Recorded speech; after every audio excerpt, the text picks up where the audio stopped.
Good evening, everyone. Ladies and gentlemen, my name is Cedric White. I'm the Clearfield Community Services Chairman of the Board. Tonight, present with us is Chuck Jones, not in reverse, and Erwin Fuss. We're missing two of our members, but we do have a quorum, so we'll continue with this hearing. Recording? We are recording, I think. What? I didn't press record. Well, then I'm going to miss I that see the one. light. It says record. It says stop. So do I have to hit the center one? Record again. Hello, hello. Yep, now we're recording. Yeah. Cool. So it is March 21st, 2022. And we'll begin with Pledge of Allegiance. On my signal, I pledge allegiance to the flag of the United States of America and to the republic for which it stands, one nation under God, indivisible, with liberty and justice for all. Okay, Practice makes perfect. Alrighty, so We have two people that would like to speak. at open time, good. Okay, so we'll have open time now. Pursuant to Government Code 54-950, persons wishing to address the board on matters not listed on the agenda can take the lectern and for several minutes address us on issues not on the agenda. Good evening, Beverly. Good evening, I'm Beverly Fickes. So, Very good. couple of things. We wrote March 8th, the HVCC had written a letter to the general manager, to the chairman of the board, Cedric, and a copy to Bill. And while we appreciate you guys wanting to come to the HVCC and discuss some of those items, we wanted to make sure it was an open forum and so that it's recorded and that people out there listening could actually get some answers from that. So at the end, we will discuss that, but I'm going to go out of turn with two items, and then we'll have time at the end. Other individuals will get up and ask some of those questions. Well, before we, just to make you aware, can we put that on next month's agenda? Bill's still doing a little bit more research. I'd like to agendize it more in a formal capacity, because, for example, if you're interested in daylighting it to the public, it should be agendized so people see it on the agenda, and it's not just a, extemporaneous sort of opportunistic exchange of information. And then we can make sure that we have all of the information up to date. I think that would be the best approach for that particular issue. But go ahead. Okay, I think there's a couple of them that people are going to want to talk about because they're pertinent now, some of it, but that's fine. I'll hold off mine, so probably 6 out of the 8, but there were some that had to do with the elections that we wanted to, that needs to be known now. So, and Bill, I don't mean now, but later this in the evening. Yeah, so with respect to issues, if you want to have an interchange of ideas and information with the board on a particular item, I agree it with needs that. to be on the agenda so Okay. that the public at large can benefit from either showing up and engaging as well. I mean, for the same reasons you'd like to engage publicly, I think we should pause on those items, have it agendized. Some of them are just questions. Yeah, those quick ones about Yeah, some of them are just that. the election, that makes sense, but I don't want to, get into a big Okay. meeting agenda. Correct, I agree. All right. No problem. The second thing is that I have an issue with the November minutes, and so when you get to your consent calendar and to review them, I would like an opportunity to respond. Very good. Okay, Thank you. Good evening, Scott McVeigh. 2 items. One, I'd first like to thank Infomender Paula Mesa for putting on the website the upcoming board members who will be up for re-election. In the past, the general manager had not done that, not allowing the public to decide whether they wanted to run against a board member or not, so thank you very much. The other item is we have an interest to know where the training is for the board members. Since you are accountable to us, we'd like to know where you stand in your training. And I know the prior manager used to, in these forums, let the managers know where they were, what they still needed to do or whatnot. There's certain training that has to be done within a 6-month period and renewed every 2 years. And mistakes have been made on both sides, and we'd like to see that the board is at least doing their due diligence and getting their proper training in a timely fashion, so that maybe understandings don't arise. All right? Okay. And are you going to still do the quarterly financial update, even though Director Zabaldon was not here tonight? I don't believe it's on the, It's did on you the pull that agenda on the as agenda? Or is I it- couldn't pull it off the agenda since we didn't learn officially that he was gonna be here till after it was supposed to.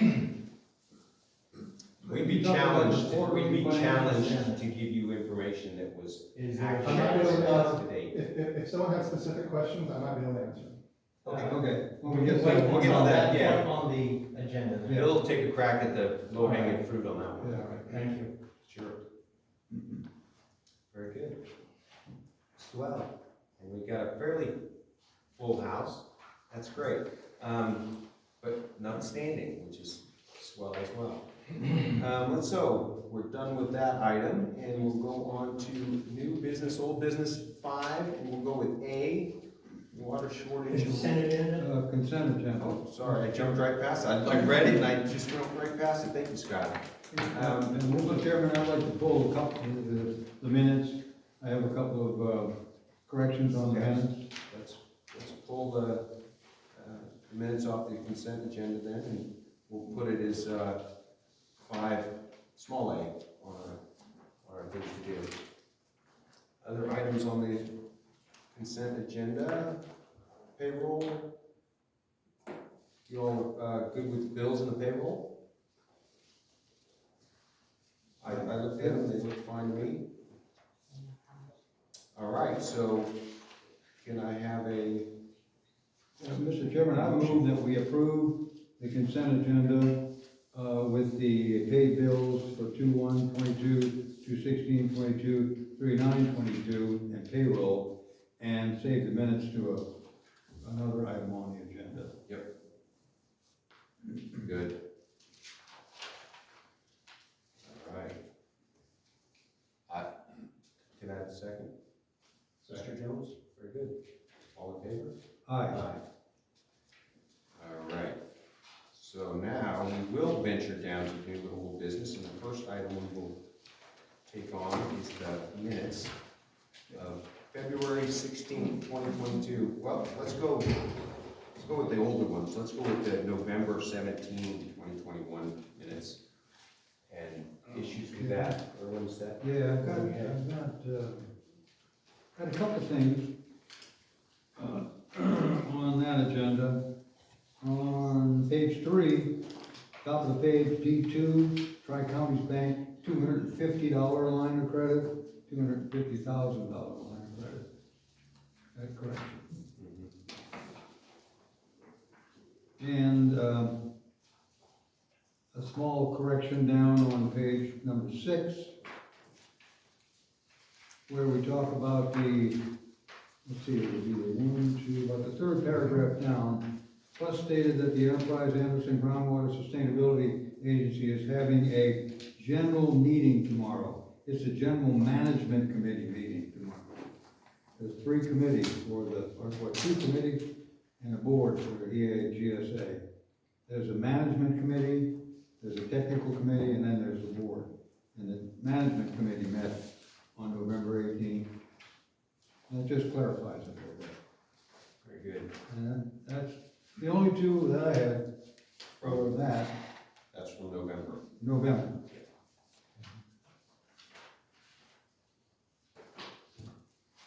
Very good. And then you want to go get into the February 16th minutes. Yes. Do you have item on that one? I have one item on that one. Mr. McVeigh, during the open time, asked about, and in this it says Director Fuss on the Association of California Water Agencies. No, it was LAFCO, not the Association of Water Agencies. So that should be replaced with Local Agency Formation Commission. And what is the benefit you get from the $4,000 And first explain that CCCD is a special district that falls under the Local Agency Formation Commission, pays a fee to LAFCO. And that sentence is superfluous, whether the district participates in ACO or not. We have to pay to LAFCO. It's a big news. And the reason we pay there is because they do a municipal service review for all special district cities and the county every 5 years, and that pays for that. So that's just an addition, but what we want to do is the correction would be the Director Fuss on the Local Agency Formation Committee. Yep. And then down below, just eliminate that sentence that says whether the district participates in ACO or not. ACO and LAFCO are two completely separate things.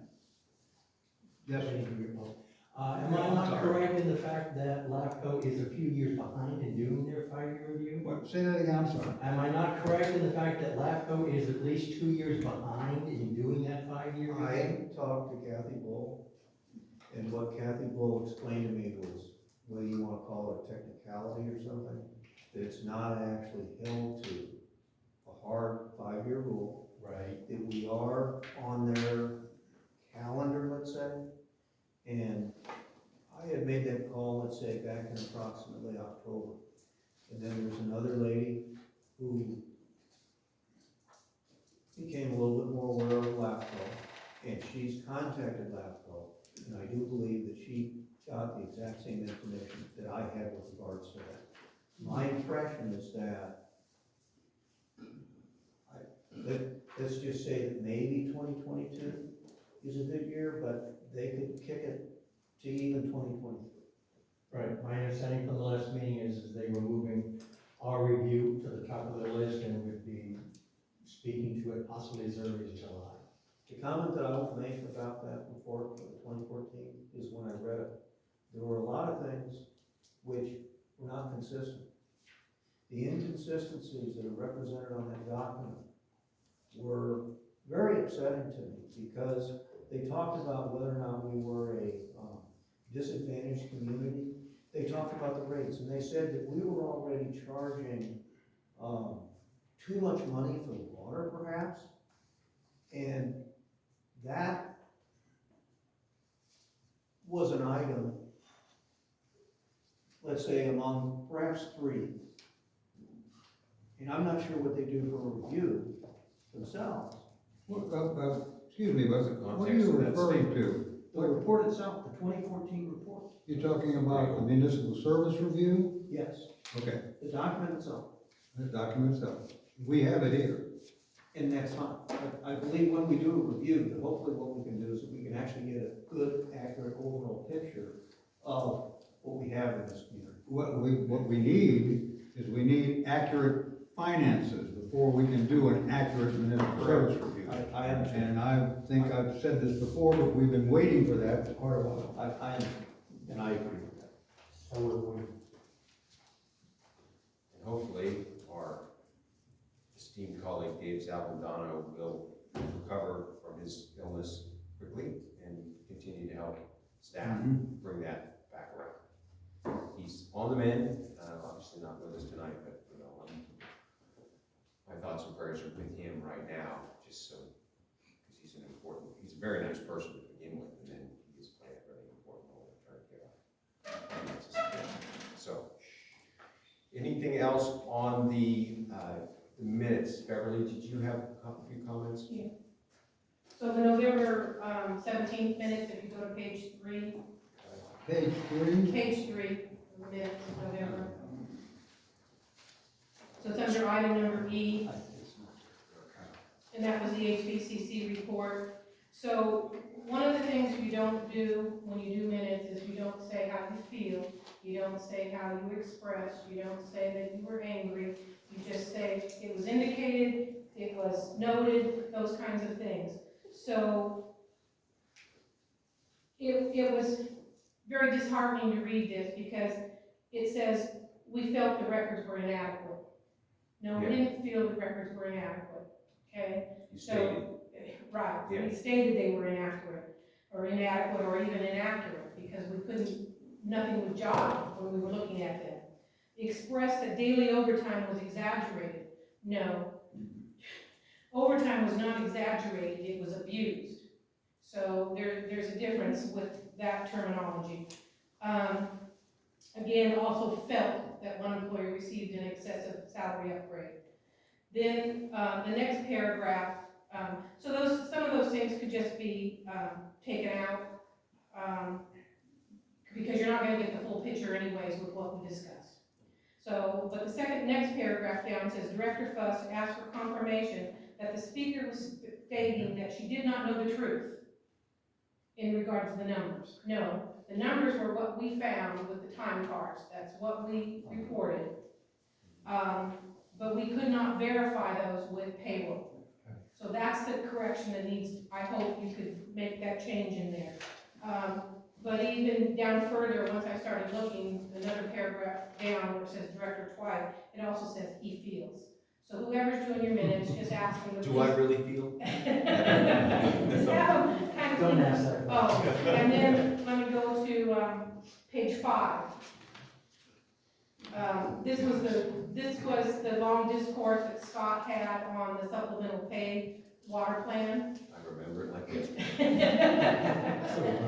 So, at the very beginning, it took actually 1, 2, 3, 4, 5 paragraphs for any mention that it was supplemental.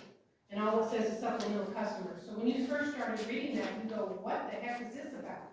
So that just needs to be clarified, that right at the first, it was the supplemental, okay? And I've got a suggestion that I think would help, from the energy that is going into some of these minutes, and to me, it's too much time to write these minutes out the way they, because we have a recording, and we need to be condensing this. It shouldn't be a play, a script where we can all act out ourselves again. That's right. And so, with respect to you memorializing the information that you're bringing to us that's valuable, if you can bring it in written form, and I quite honestly, I know that Scott submitted supplemental bars. Okay, all right, well, that's just the main thing, yeah, if those are on record, then great, because then if someone was really doing a archival kind of dig, then, you know, they could get to the nitty gritty. So, and then just the next paragraph after that, it says that Scott was arguing, so we wanted to. So he countered. He didn't argue, but he countered. Okay, thank you. Well, you can argue nicely. I mean, when you argue a point, but hopefully it's using information and not just, you know, if you're just stating opinions, you're not really arguing, but anyway, yeah, semantics. We'll watch that, and hopefully we can shorten these up significantly, and I just know that we've been challenged staff-wise to get these done in a timely manner. So if you could at least make a little adjustment on the one that I was talking about on page 3, because it really hurts the heart when it indicates that we're not being truthful with the numbers. It just, when I read that and read that it was exaggerated, you're telling me that that we weren't on the up and up when we were doing our review. So if you could just, I would appreciate Well, Erwin did say that, I think, so that if I remember, it was whether his statement was, you're suggesting was incorrect, and so obviously I get what you're saying, Beverly. I don't want to argue the point or litigate the point, but you know what I mean, and from a records perspective, you said something, Erwin I believe that was interjected Emily something. at the time, but that's okay. I think Emily. Okay, yeah, and then, so that was an exchange that should have been, in the minutes, it could have said something along the lines of, CHVCC, comment letter dated XXX, which explained this, and there was a energetic exchange of information at the podium. You know, that's what you're capturing, and so, Right. you know what I mean, because no one's quite, I don't know, well, you've gone through old minutes and done stuff, I haven't had the appetite. Points taken. Just be careful not to belittle the people who have done a lot of work. Yeah. Some of those comments make it look like we don't know what we're doing. Yeah. We're just whiners and writers. Yeah, no, We no. wouldn't take that. But the tone of the minutes I suggests that. It gives me some food for thought when I'm looking at the minutes and reviewing this. Yes, Okay, good. thank you. Yeah, because in my view, you know, the main thing is we're gonna have, an exchange of information, because these are public meetings, and, you'll know our minds, hopefully, before we vote on anything, and we'll know your minds, and then we're gonna, you know, work to solutions at committee meetings and, you know, things like that. So you know, it's not, I don't want this certainly to go as an us and them kind of thing. I mean, hell, we're just We're trying to members of the avoid that. community that are trying to help us get to some solid ground. And I think, you know, we're getting a little traction, at least financially. We got plenty to do. All right, so, we've heard, I've certainly heard your message. I think that Erwin and Doug, or Chuck. It's Doug's fine. Chuck. No, that guy's got a really good job. Is there? There is, I saw him on TV. Oh, dang. He's, Is he all right guy? he's got the world in his fingers. All right. All right. Okay, so. Mr. where Chairman, are we? I move approval of the minutes as changed. Okay, Agreed. I second that. all in favor? Aye. Aye. Aye. And thanks for the comments, Beverly and Scott. All right, so we're done with 5A, 5a, and now we'll go on to the Water Shortage Emergency Ordinance 2022-01, discussion and action item.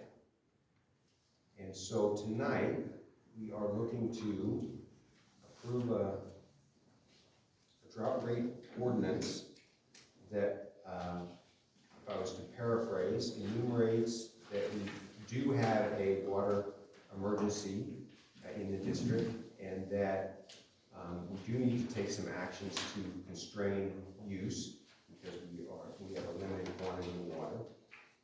And the ordinance identifies the quantity of supply that we feel we can provide to each individual customers at 60% of their 2019 use, and then also backstop that with a minimum amount. If you were a low water user, you're not going to have a low number multiplied by 0.6, and then you have an even smaller number. Since obviously, if you're not using a lot of water now, you're probably conserving and just, you know, being water wise to begin with. So that's the crux of that.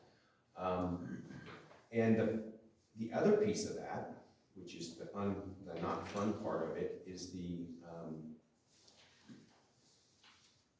fines and penalties related to that, and that is probably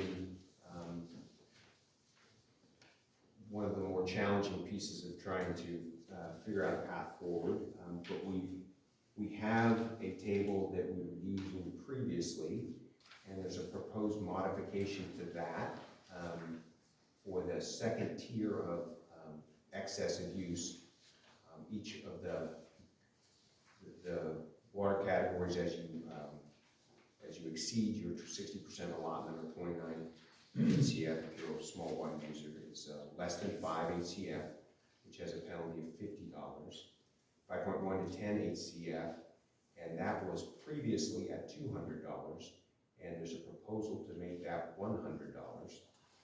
And then 10.1 to 20 HCF would remain at $400, and then onwards up in the next 20.1 to 50 HCF is $600, 50.1 to 100 HCF is $800, and greater than 100 HCF is $1,500. And then, of course, the district, and it's been commented previously that there needs to be continued tiers on that, but the ordinance does provide a backstop against, you know, I can't imagine someone blowing away. Maybe if they blew through enough and just really went to town on some water, $1,500 wouldn't look like a big bill, but the district does reserve the right to notice the person about their infractions and stop service if someone just decides to not So we have that in place. There are some other edits that we made. We're gonna do first-class mail on the notice of violations and not certified mail. And then, of course, we should probably take some comments on a particularly challenging issue, which is variances. It's still in this ordinance. It's a challenging topic because the idea that, you know, it's, and in our the interim manager bill has pushed that to the directors to make decisions on, and that, you know, I just imagine myself trying to understand if there was 200 variances, how do you know, and 10 of them came in the first month, and 20 came in the next, and another 100 came in the next. How do you wrap your hands around timing of issuing ordinances? Because at the end of the day, you want to be fair to everyone, because you don't know the person's need ahead of time until you were in possession of all the different variances that might come in front of you. And then the question is, do we have any excess if people use their 60% or their 29? Does the budget even allow for that? And until we understand going forward what customer use is going to be, are they going to be using all of their 60%? Or, you know, because that's what we're budgeted to. Or are they, you know, if everyone's up to 60%, then the variance idea of issuing variances, there wouldn't be that pie to redistribute.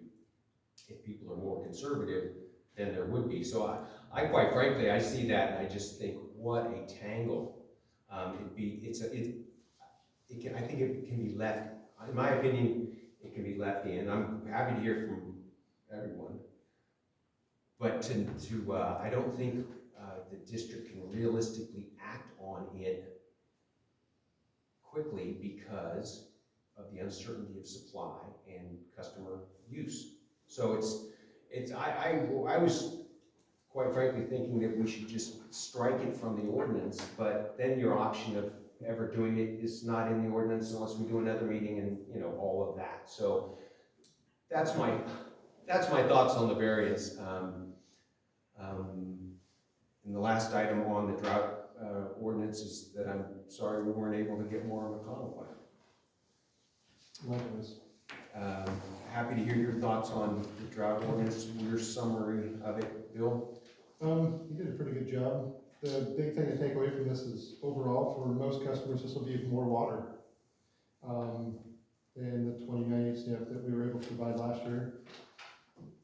And the start of the penalty structure looks a little bit more favorable, even though that's not really the idea behind penalties. The idea behind penalties is to curb use, is to slow it down, but I think everyone's already done that from last year. I think that was really the only thing I had to add. As far as the variances go, yeah, if you take it out, then the need for them is gone. But it does say there that variances should only be for medical schools and some business. Oh, that's true. Did we is that an actual edit? Yes. Yeah, so that, all right, good. Thanks for reminding me of that. And I'm happy to listen to them, but if they become overwhelming, then you know, I'm only gonna be here for a little while longer. I have to get used to someone new soon. Bill's gonna go to the Silicon Valley and start making some real money. He's got a job doing a water treatment plant with Amazon in San Jose. Their starting wages now is $328,000 a year. If I read that news article correctly. It's not April 1, we should have rescheduled. Yeah, Do you want to explain yourself when you mention that, so that everyone's not wondering what that comment means? well, when we redid those two job descriptions, we came up with a plan to how we were gonna bring on another staff member financially. I said I would stay in the general manager's position for 6 more months. And so instead of bringing a manager, we would bring in the bookkeeper. And that's what we did, and I'm gonna be here until the end of June. But I'm not quitting, I'm just going back to my old job, back to the treatment plant, where you guys found me. Behind you. Yeah, Yeah, a barrel of chlorine. so, Yeah. So our work's cut out for us. And that's been daylight, we've been aware of that since, what, about a month ago when that came up? since January, At yeah. a meeting. Yeah. Good, all right, so let's get back to this Mr. agenda. Chairman, if I, before you open Yeah. up to the public, I have a couple questions for our interim general manager. Very good. And perhaps you as well, since you worked on this ordinance. You arrived at the 60% by looking at what we used in 2019, and then looked at what we could possibly use this year. Yeah, we looked at calendar year 2019, Uh-huh. at least I did, and I'm pretty sure the other directors that participated, we were looking all at the same numbers. And we came up with, total water usage for the district. And we took, the water we had available, which was the well water and the 1,100 acre feet of McConnell water, and came up with a water budget. And we plugged in some chances of emergencies and some contingencies and have water for reserve for, let's say, a fire. And we were comfortable with allowing 60% of the 2019 usage. So that's 40% conservation. Okay, so we know we have 1,100 acre feet from McConnell Foundation. Mhm. What did you use from the wells? What did you project that the wells would do In a year, in a year? 1,800 acre feet. 180 acre feet? 1,800. Oh, 1,800 acre feet. 10 months of pumping. And what's the chances of pumping more? We've discussed this before, and right now to do it, we a lot of manpower or a lot of money. And that's why I'm still working with the state to get a grant through the urgent drinking water needs to fund that project. Okay, and if you fund that project, then what do you anticipate the well output would be then? Obviously more than 1,800 acre feet. What, have you got a projected amount? It's gonna, the new controls, the new system will be based on demand. And when demand was high, when everybody was irrigating or wherever the water's going, that would allow the system to take more water, and another well could come online, and another booster pump can come online. Again, that's all based on demand, usage. So once that pressure rebuilt, then that part of the system would shut itself down. We've done it before, other staff members have done it before, I sort of watched. They did it in hand, so we've done it before. How long that high demand period lasts? Several hours, 8 hours a day. I'm assuming everybody's irrigating or whatever. That you go on at night though, right? If Not you're necessarily. if you're conserving water, you do it at night. Yeah, you do it at night. But Demand goes up and down throughout the day. You have to use the water. But, so, Tank is only so big. so with the grant then, and that you're proposing to go for, would you say that you're gonna be able to double the output from the No, well? not double. Not double. Okay, what's a good figure to use?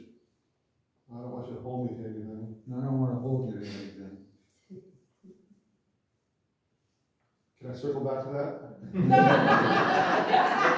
We had that discussion.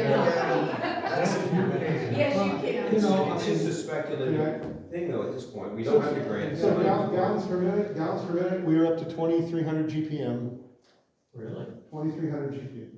And we did that for 2 hours. Oh, okay. Yeah. If you can do that now, but in the future, you'll be able to do that on a more sustained basis. Correct. Okay. All right. So it's possible that before the end of this year, or at least into next year, we may see some activity in that regard? I'd like to think so. Water Resources Control Board is pretty slow right now. Yeah. They're still working from home. Our two projects we have in the queue are taking forever to move along. We just had to use that as an excuse for FEMA funding to extend that.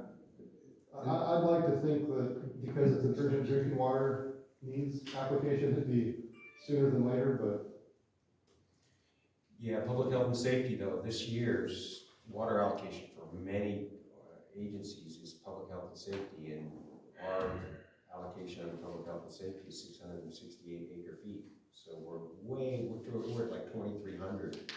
And so if you were saying, hey, state water board, we've got a water problem, and we tell them we've got nearly four times the amount of public health and safety, they go, maybe you want to recharacterize what the need is. You know, it wouldn't jive with them to use that as a rationale. yeah, from that aspect, we'll make it through the year with what we have proposed. Everything goes right, the stars align, and everyone does their part to conserve. Unlike some other districts that are still looking for water, we won't be plugging holes in October, November in the sheet here. If people do go conserve, and we find that the usage is a whole lot less than what seems to be projected by the 60%, then we could revisit this later in the year, Revisit what? this ordinance, I'm hoping it rains Oh, yeah. here and to look at the we possibility revisit the of recipient. allowing more than 60%. Yeah, what's it, a 10-day notice, and 7-day notice. how long before this cures? Is it a 30-day? This ordinance can go into effect immediately. Okay, all right, so yeah. Yes, Okay, yeah, we're a dynamic organization. I just want to bring that up to people, so they have an idea of what you're dealing with here. And, as it looks right now, to me anyway, it's gonna be a dry year this year, or maybe even next year. And we'll be just relying on well water, because we won't be able to get very much water from anybody else. So I think we need to seriously look at increasing our well water output into the district. That just, and That's I what can open it up we're to. working on it. Yeah. The district can certainly get itself in a financial situation trying to fund that project out of pocket. If I may, Certainly. I think what we've discovered this year is that what happens is that the wells work against us. So right now, what we've been able to do is to establish an amount with the wells without other money that's introduced. If we're able to be successful this year with conservation, if we get rain, I wouldn't want our well production numbers to be so high that we don't get either water from the Bureau, from McConnell, or however someone scrutinizes our well water usage. Thank you. Who would be scrutinizing our well water use? Well, we're paying a penalty right now, because what's happening is that we're looking at that well water. What Cedric pointed out that if what we try and do is that we're saying, well, we don't, that we want more water, and then they look at the numbers that we have here. We've already got numbers that work against us. So let's hope that it rains. Let's hope that we can get back to the cheap water out of Whiskey Town and not set ourselves up with high well usage that we're hooked to the wells. And that's a number that the Bureau's gonna look at and hold against us. Well, they held it against us this year. Well, They gave us absolutely zero. No, we've And got they will severe do it drought. again. We've done it in the past. Well, we've got a severe drought conditions right now. I don't wanna argue. So when it's a dry year and you can't get water, we have lots of water under us. Lots of water under us. And we need to use it. to service this district. I don't know about you, but I don't wanna live at my house using just 55 gallons a day. Sorry about that. Well, we've got 29 units, there are a lot of people for now. And this is a better year than we had last year. At least in terms of being able to pay for the water that the customers are using, so that financially, our budget is on a better track.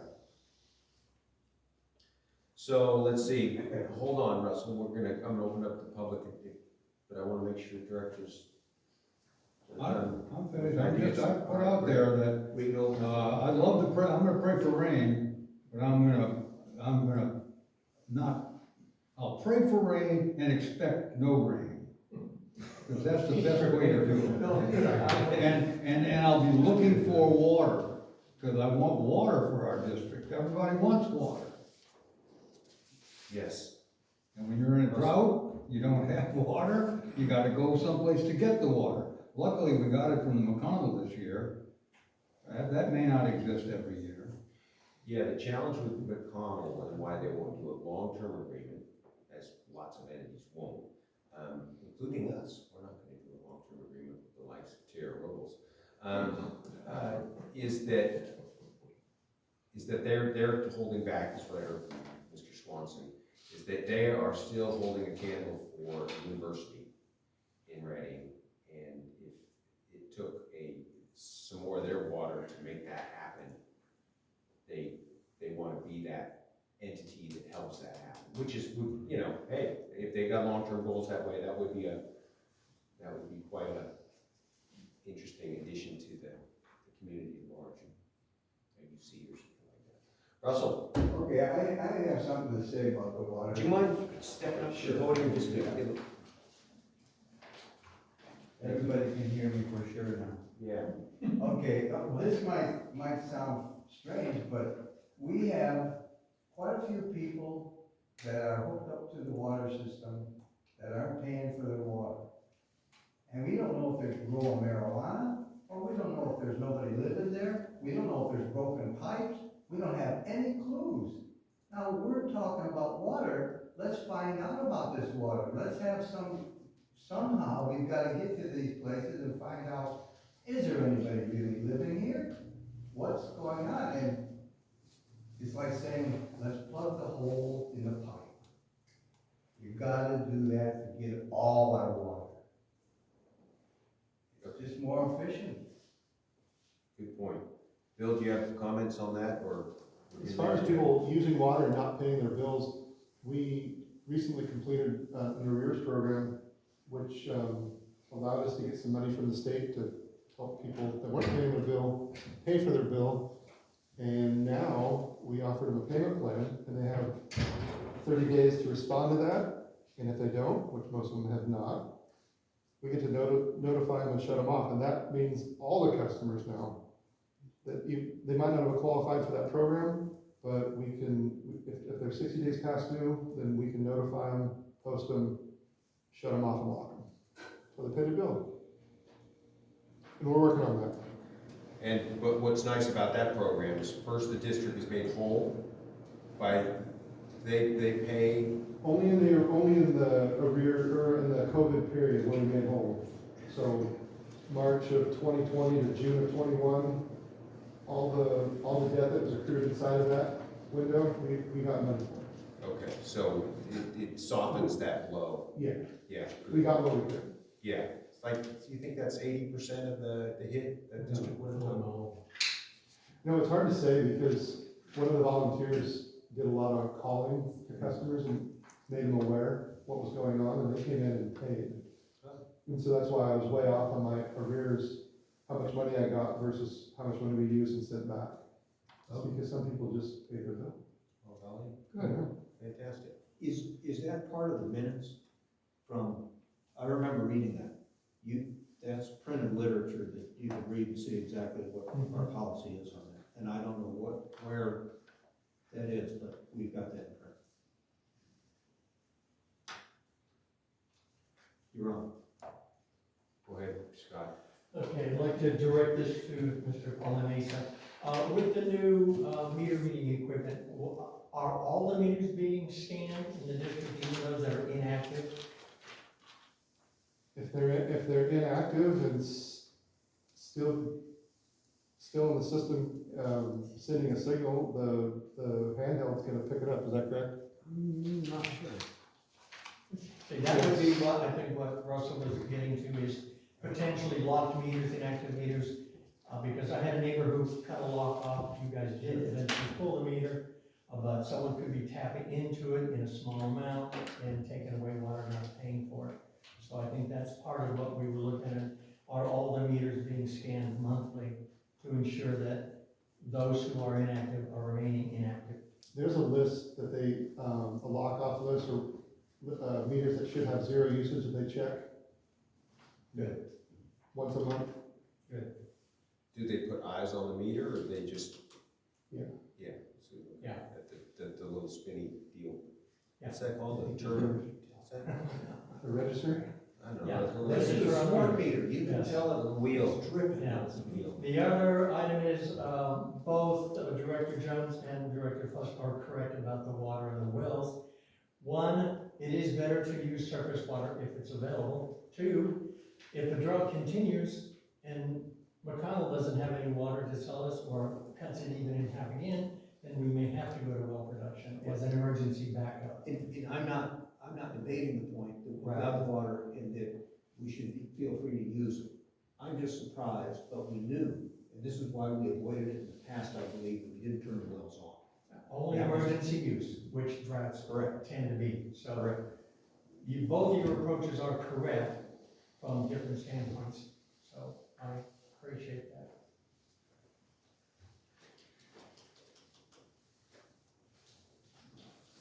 All right, Beverly. Hi. So I just needed clarification, I've got two things, but the first one, clarification, and Bill might be able to answer this one. It's on that ordinance and it's C, so it's the declaration of water shortage emergency condition. And it just says that the district hereby finds and determines that the ordinary demands and requirements of water consumers cannot be satisfied without depleting the water supply of the district to the extent that there would be insufficient water for human consumption, sanitation, and fire protection. Is that just a standard gobbledygook thing? Yeah. Okay, because we have water. Um, We haven't really but the depleted. water supply would be depleted under ordinary circumstances. Well, maybe not since last year, Yeah, but it could. so that's just a gobbledygook thing that has to be put in there, Yeah, right? yeah. Okay, so let's go to H, which is your variances that you guys are talking about. Variances should only be for medical schools or some businesses. Agricultural variances should be considered by the directors. There's no meat behind that. Should is not will. So if you want some meat behind that, you better change the should to will. Because it says ag variances should be considered by the directors. It doesn't say it has to be. It says it should be. There's a whole different terminology there. So if you want meat, you better put will. The other thing then, if you go down to H2, it says the district manager or his designee shall consider all requests. So it doesn't matter if I'm medical, school, or business. If I've got a problem, I'm gonna fill out a variance. Anybody can fill one out because it says you've gotta consider all requests, Agreed.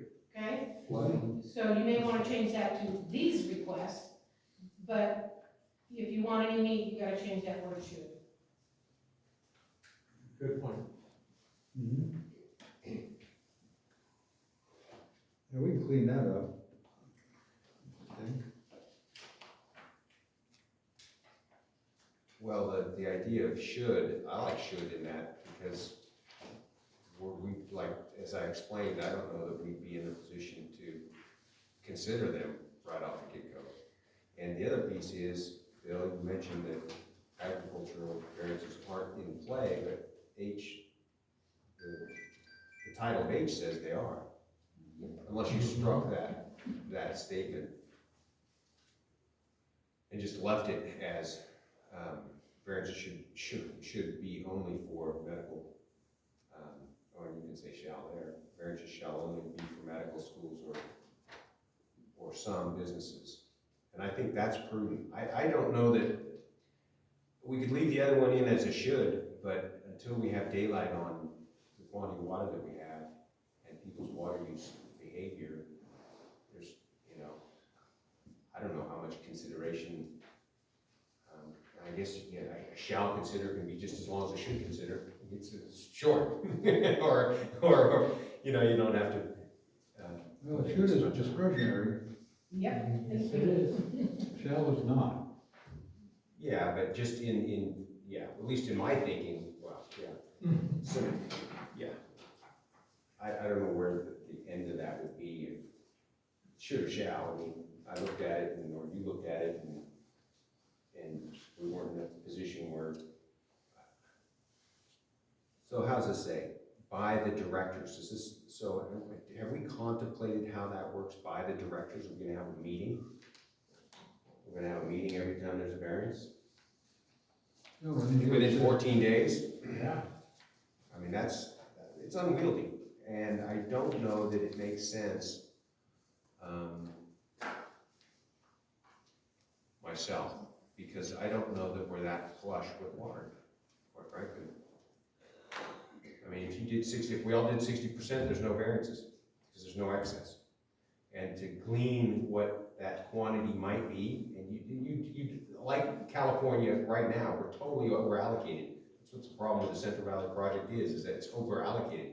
There's more acre feet that people hold rights to than are available. So, you know, we're in that situation now. I don't want to create a bunch of false hope and expectations that somehow water's gonna come burbling out of the ground, because people aren't using it. It could be a hot, dry year. I mean, we're gonna have 80s tomorrow, and I don't know that the people that are using 17 now aren't gonna use their whole 29 either. So there's just all these unknowns that, I mean, I don't wanna get the district behind the 8 ball on that, and then, for example, you make a couple of bad decisions about a variance and you upset, it ripples out to, you know, you satisfy 3 people and you piss off 50, you know? I mean, because it's all the water's gonna run downhill. We're having please. I have a question. Sure. Because this has happened to me many times. I brought one of my variants where we had the 2-inch below. When there's a break, like what happened, how many times in front of my place? It surges my line. When there is a break Oh. on Olinda Road, that 10-inch, then they go and turn it on and it surges. And if I'm not there to turn my 2-inch off, guess what happens? Yeah. Water hammer. Water Yeah. hammer. So we need to make a note of that. So please take that in consideration. Yes. That might fall under the ag. Maybe that's where that came out when you guys were talking about. But luckily, I had someone else watching the last time that I had one and only time of variance. And it's out of our hands. We tried, but guess what? When it breaks out front, if you're not there to turn your valve, your main off, it's gonna surge. And it's gonna break. And I think that would fall under the protest procedure Yep. for a violation. It does. Yeah, yep, and it Like does. a determination 14 days after. Right. Okay, so the protest, so under GI, customers may protest any violation. It doesn't help you if you blew your lines, you still gotta fix it all, and that's a real pain in the butt. I mean, that is a real drag. On a form prescribed by the district, I presume we have those forms from last year, Bill. No later than 30 days, so you can't be tardy about it. And then accompanied with some photographs, maps, drawings, or other information. So it's a legitimate break and we're not getting a big run. So does that alleviate that concern? All right.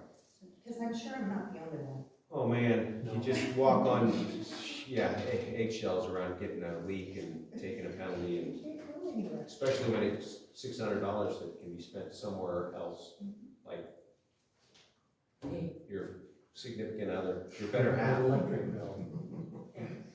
So I'm so sorry. Gas. So under HI, customers may request a variance from the allocations as described in section A. On the form, is it section A of the form, or is it section A of this ordinance? I would assume it's the section A on a form, in section A on a form. Yeah, that's a good question. Right, in section Is it A, comma, on a form prescribed by the district. Okay, so it's on the form, okay, because it's not in the ordinance. Okay, thank you. Yeah, that's, It needs a comma there. okay. We'll get back down to that. And don't be apologetic, Beverly, if you're putting time and effort into this, and it's helpful. For sure.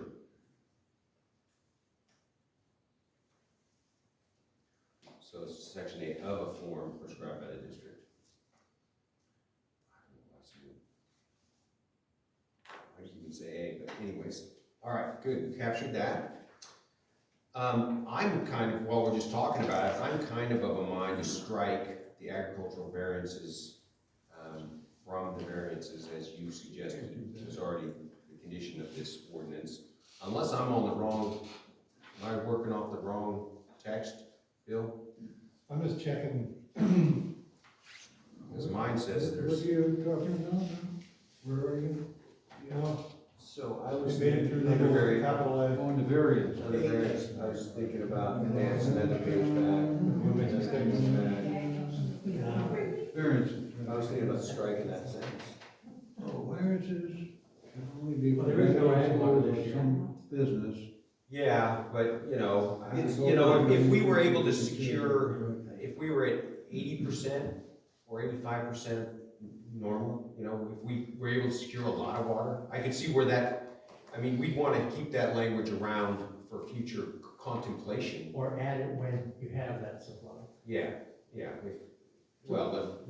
some bright minds will So you're remind suggesting people to put it in. that there be no variances for agricultural, I'm suggesting that we strike that sentence. which Or includes the agricultural variances. Well, I think the variances for business and medical schools should be left. With the agricultural variances, oh, okay. So you're suggesting scratching the agricultural Right there. variances and just do variances for medical schools or businesses? Or some businesses, it says, but yeah. Yeah. What does that mean, some There business? should be anything. Maybe if it's an if a marijuana person came in and said, hey, I got an indoor grow and it's a business and I've got a license, you can say, well, we're not gonna get you water. I don't know that there are I can any. reject that, because Yeah. Bureau of Reclamation doesn't recognize marijuana. There you go. That's right. It's illegal. Yeah, but we're gonna use, well, we are using it, we are Do using we have any it. reclamation water? There's no constraints on the water. It's still federally illegal. That's true. We can figure out a way around that. Okay, Dennis. Yes, there is a livestock, that's in, the Happy Valley community, and you're just ignoring that. No, But no, there's a lot of livestock. I gotta pump the brakes on that immediately, because we are going off of 2019 usage, so if you use 400, if you used a lot of water, yeah, you're getting 60% of a big pot of money, big pot of water as compared, so we need to do 60% of your domestic. Well, then drop it down to 55%, and let there be some. And then try to do variances? For the ag. Oh, wow. You have, the orchards, they'll just die. Well, they had a worse situation last year by many-fold, right? They had 29. That's all they had. That's all we all had. That's all there was. And now you're gonna have 60% of whatever it was. So if the orchards were using 500 HCF, they're gonna get 300. Well, that was, They're probably bigger more than that. I don't know, but that was a wet spring, so, yeah, I think later on, there'll be water, but there's gonna be a length of time where they're gonna be stuck to the, Yeah, April was wet. 29. well, yeah, I don't know if that's the case, but I just, the idea of trying to figure out 258 variances or more, without knowing, early in the year, because people are gonna ask early in the year, I don't know how we would do that, and you know, I couldn't sleep at night, I wouldn't be able to know, because you wouldn't know the effect of your decision for months to come. And then when the friggin' rubber hit the road, well, look who stepped in it, you know? It'd be, you know, it would be a terrible thing. And the expectation of because then you would have to then constrain the ag use. You're gonna yank the variances from people, and they're like, well, I was counting on that for the rest of the year, and I made investments on. And the point here is, the message is, you've got your 60% use, it's known, plan for that. Plan for that. I think that's the fair thing to do at this stage in our water use. I have one quick question. Bill, when you look at the numbers that we've got projected at 60%, and then you look at last year, where last year was pretty much free for all, let's say. Half the year was, up until June. So, July. with regards to what we're projecting for this year, in comparison to last year, are those numbers pretty much gonna blend to each other and be relatively close? Well, overall, we have more water available to the customers this year. From the beginning of the water year, from March to June, we had a lot of water until we got cut the second time. So that's not really a fair comparison, because we had 2,000 acre feet of bureau water from March to June. So, that's when the use went crazy, because we didn't have anything in play to slow customers down. So overall, this is way better. Asking customers just to conserve 40%, that's a lot, but that's way better than 29 for some people. Some of the variances that we saw that, you know, customers needed 2,000 units from 29. I think this is way better. I know it doesn't answer your question, but No, it's not a comparison.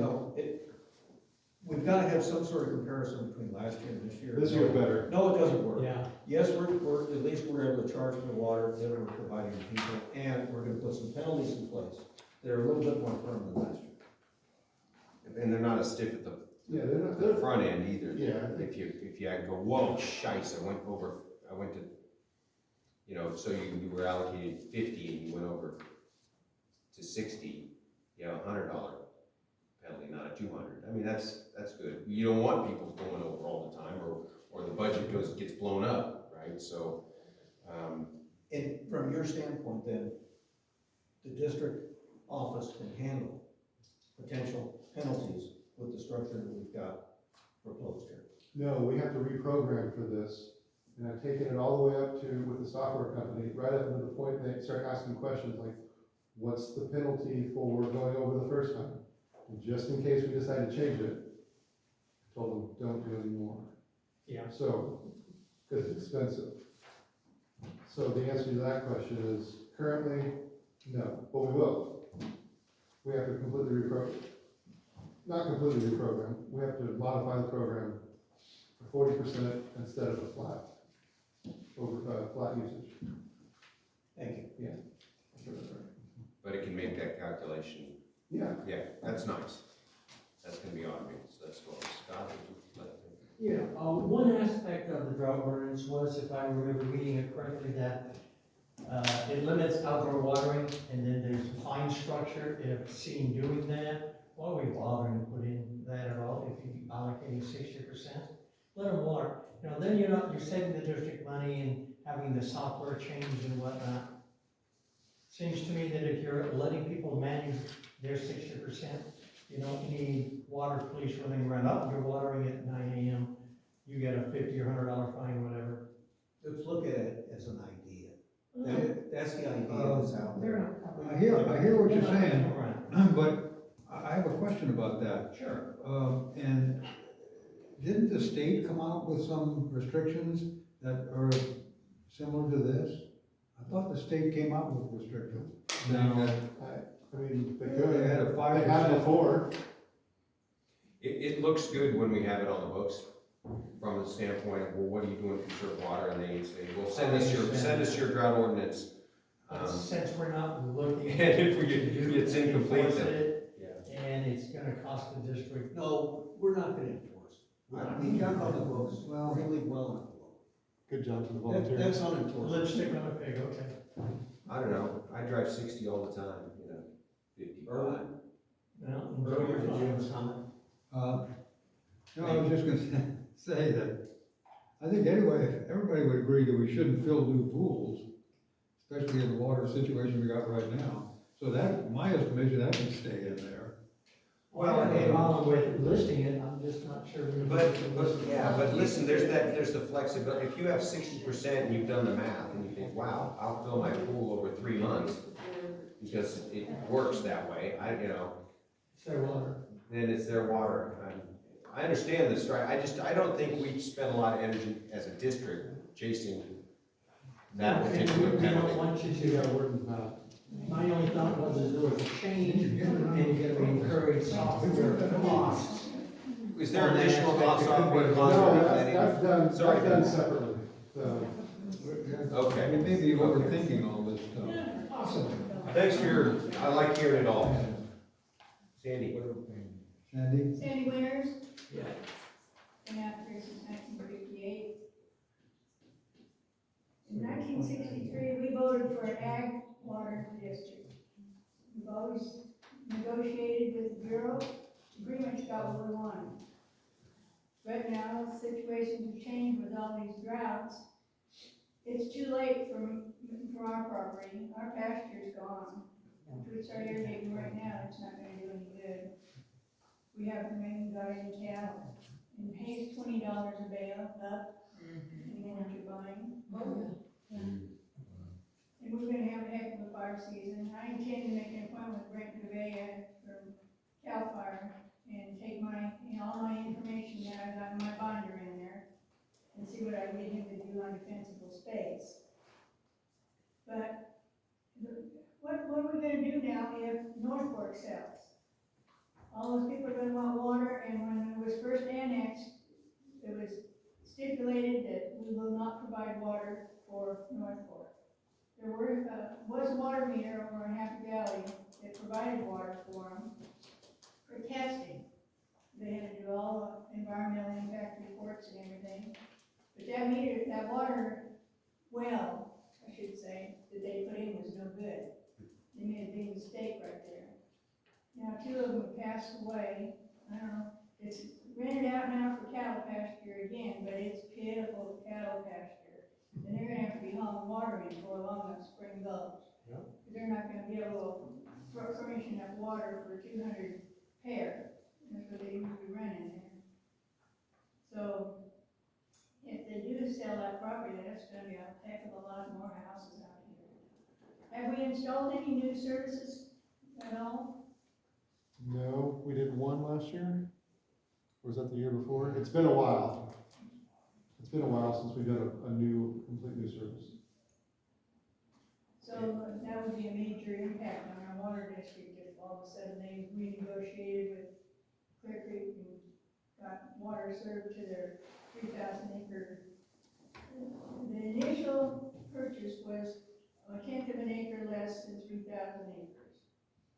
Then they went back and bought the property that adjoins that, and it goes down to the highway, the old Dunham Ranch. Then they bought the property over by Overland Drive, and it was one way in, one way out. When those people found out what was going on, it was a heck of a meeting at the school. I mean, there were people crying and screaming and carrying on. They didn't want them using that road to go in and out. Plus, they're gonna put stop lights on Olinda Road. I'm getting off on another subject. Sorry about that, old history. But, we need to plan for the future more. I'm gonna be getting too old for long to move irrigation pipe anymore. It's like in 2019, I used 3,440 units. I usually need 8 acre feet of water a year to keep 6 acres green and a garden, and the rest of it just volunteer grass. Last year, I used 276 units. In my place here in Brown, we had no garden, no cattle. Our whole lifestyle out here is changing, and I'm really not very happy about it. I'd like to see the whole place turn green again. Sandy, Yeah. that was 276 units you used the whole year? Yeah, that's all. Wow, Well, it's just Donna and I, and one horse, and one cat. I don't know.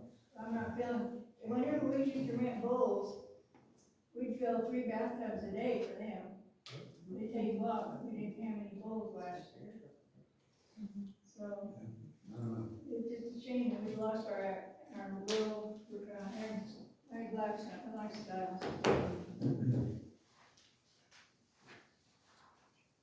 The idea of a large development, or even 20 more houses, if we don't, without, for example, if we got no McConnell water, and the suggestion, say, a developer comes in and says that maybe they want to do 15 or 20 or 50 houses, and all we have to rely on is the wells, that's a real well.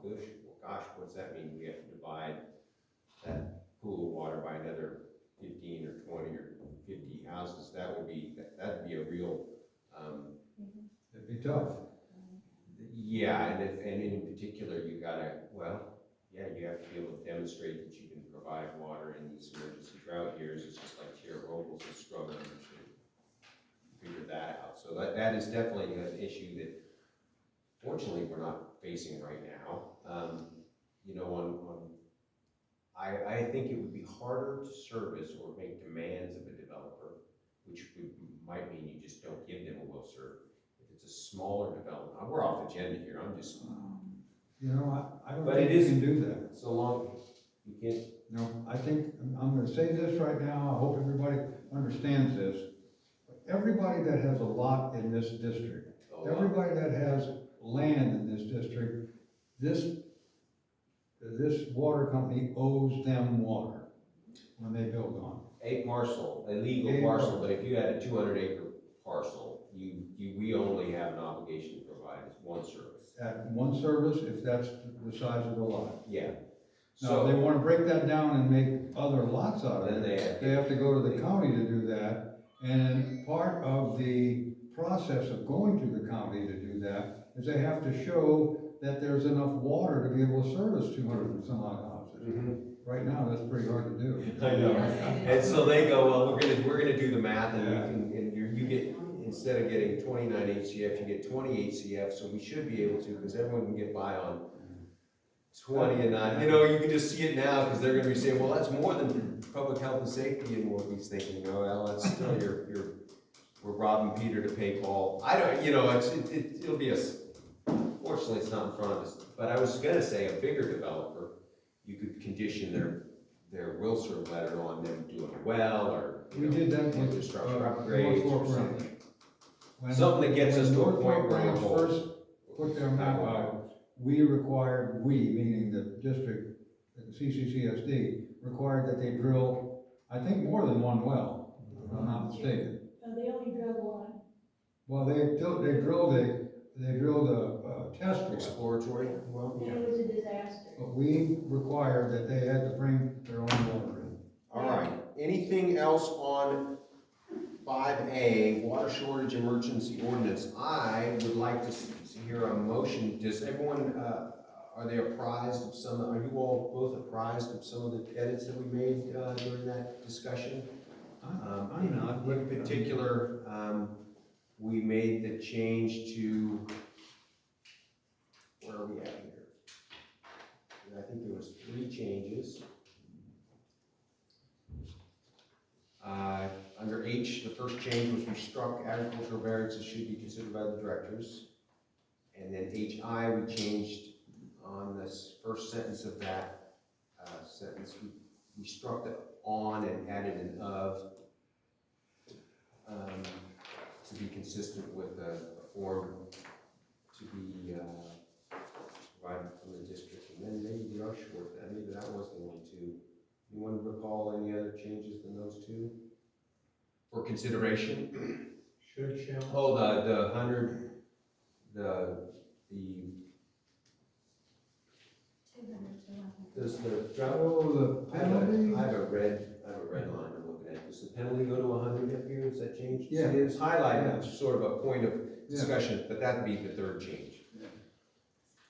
To reduce that from 200 to 100. So those are the three, was anyone I have a considering question about the agricultural variance that should be considered by the district in eliminating that. Mhm. So what we're saying is that if you strike that, then anyone with an agricultural operation could not come into the district to ask for a variance. Yes, the expectation would be that they find out what their 2019 use is and stick to that. 60% of 2019 use And stick to that, and stick to that okay? for all of our sanity. Okay. We have an opportunity to change this in the future, don't we? Yes, we can hold a meeting and change this ordinance with a 10-day notice and enactment around, I would think we might want to revisit this sometime in end of summer, around that summer, to see how water development goes, see how we're doing. you know? Yeah, well, we'll have some more information. More information is helpful. Could we, go over those three changes one more time? Yes, we're gonna go with the, under I-2, subsequent violations. We are gonna go with a lesser amount under, the drought, the penalty table. We're gonna go from 200 to 100. That's highlighted there. Oh, okay. Yeah, just because that was highlighted for discussion on the red line. I think I think you agree that's not a bad idea. That's a good idea. All right.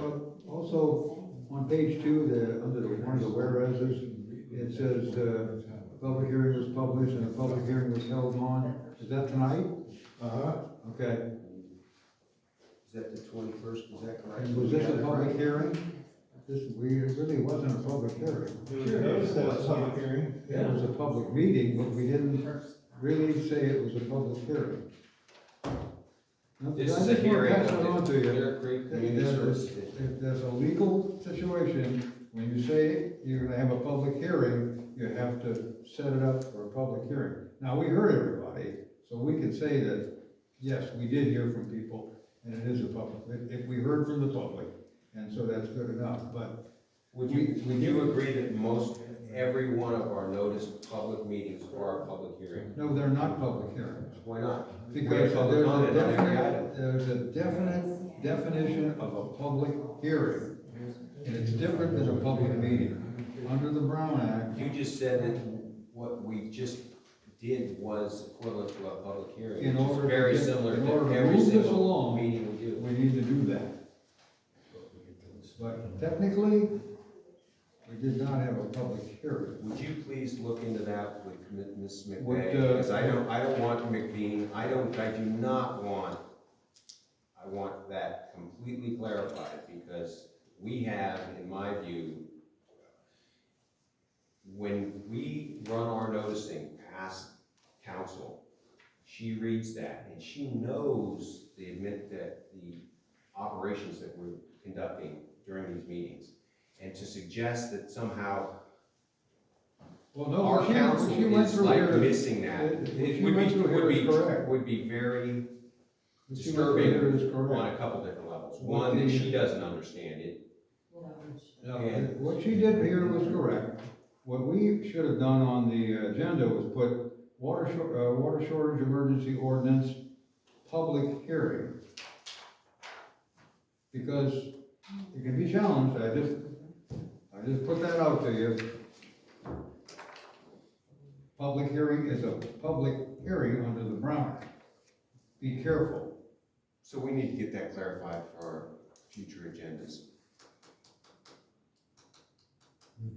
Is a regularly scheduled board meeting a public hearing? No, it's not a public hearing. It's a public meeting. That's question one, Bill, and the second is on the agenda, the wording under the item considering a ordinance, whether or not we need to mention hearing under a Should have put it down as a ordinance. public hearing.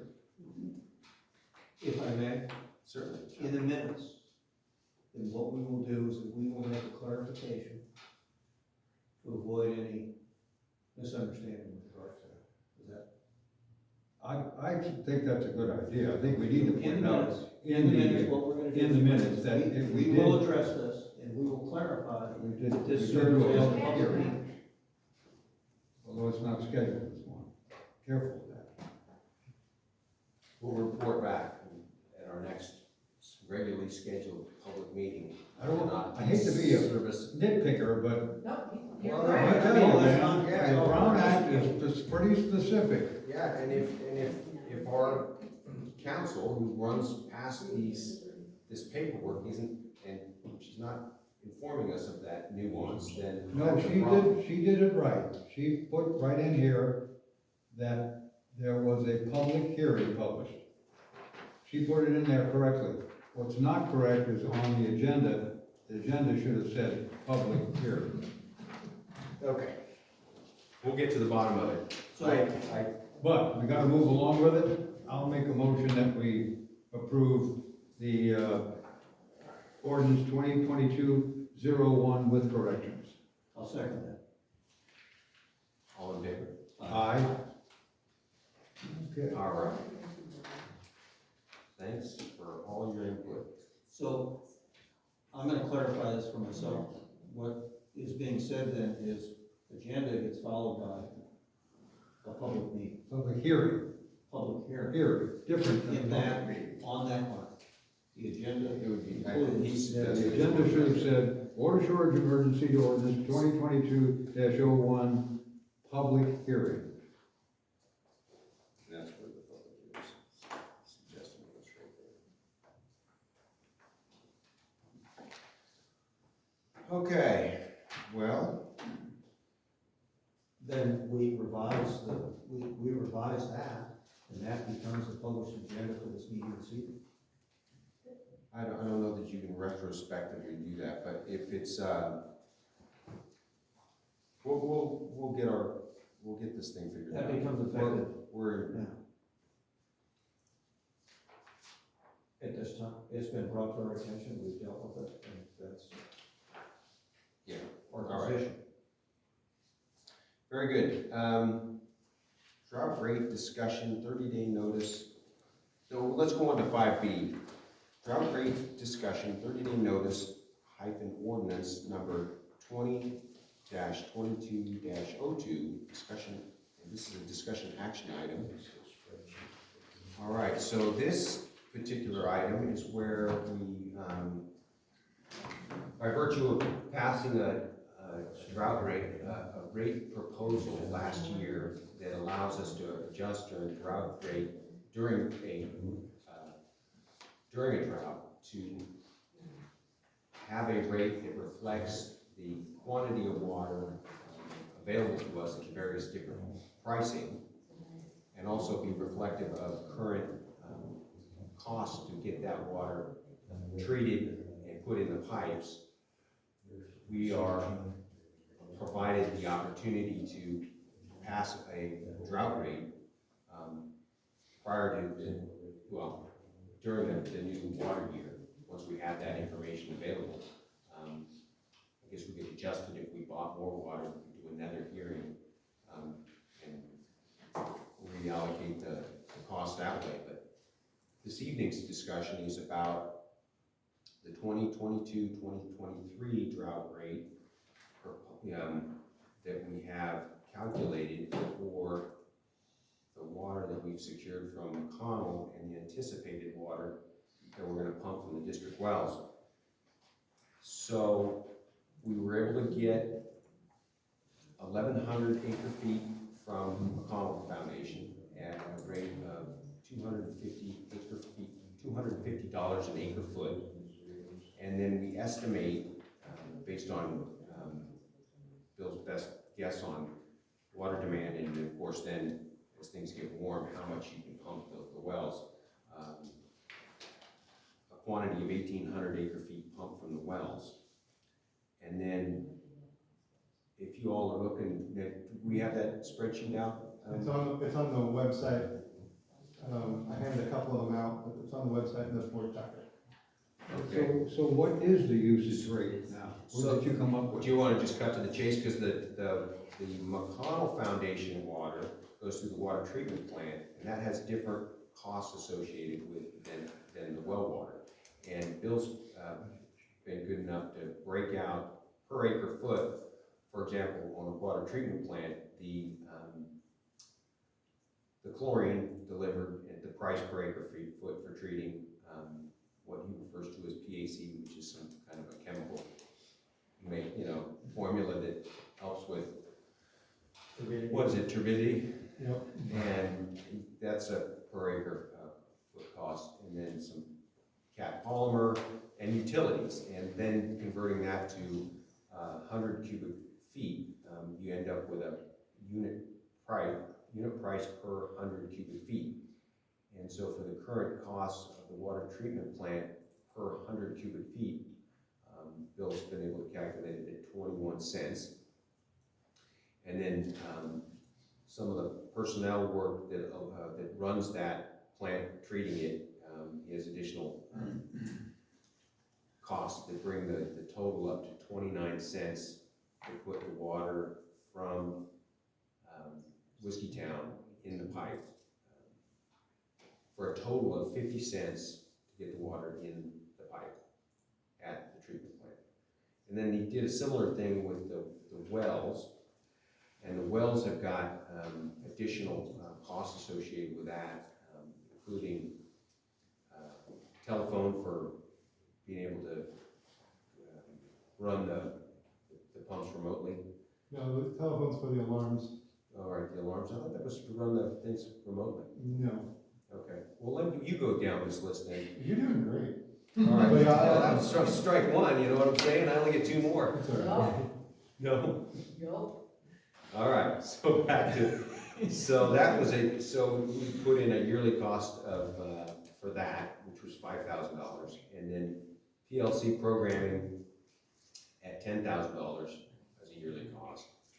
And then there's a utility per acre foot cost of $375 per acre foot to get it up out of the ground. And that's up in the air with PG&E right now, their rate increase, but we're sticking with the 375. Yeah, it's gonna go up. Unfortunately. Well, all this stuff is gonna go up. Yeah. Yeah, We and just don't then, know. We gotta start with something. and chlorine, etc. So long story short, cutting to the chase, total treatment for the wells is $1 treatment and getting it up. Oh, and there's also a state water fee, which we missed last year. Yep. Which is $100 an acre foot, which is not insignificant. And when I saw that, I thought, holy, because we had to pay that on all last year's water, and our drought rate didn't cover. That's 23 cents 100 cubic feet. So I was thinking, holy smokes, maybe all best laid plans, Fortunately, I don't think it caused too much financial harm to us. But in any case, that's why the total treatment and materials for well water is $1.15 per 100 cubic feet. Then you have other total treatment, labor, testing, things of that nature, and it gets just 3 cents for a total of $1.18 per 100 cubic feet. So we put that into the spreadsheet based and weighted by the quantity of water we expect to get from each one. I wish it was flip-flop, we were getting more McConnell because that's cheaper.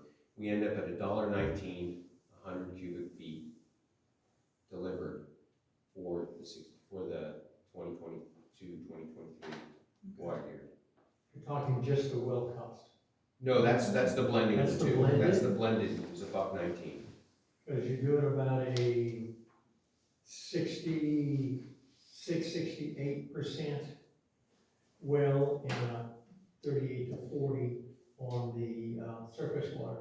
Yeah. And isn't the surface water from McConnell at 57.47 per unit plus the distribution charge of 29, taking that to 87 cents per HCF? So The when you total, blend that against the well- the total cost of the McConnell water is $1.12. Because it's the, you have both the treatment and then additional labor down there, overtime and maintenance, that Bill's calculated at 29 cents an HCF. Isn't that the distribution cost though? No. this And is- that's on top of the distribution? I'm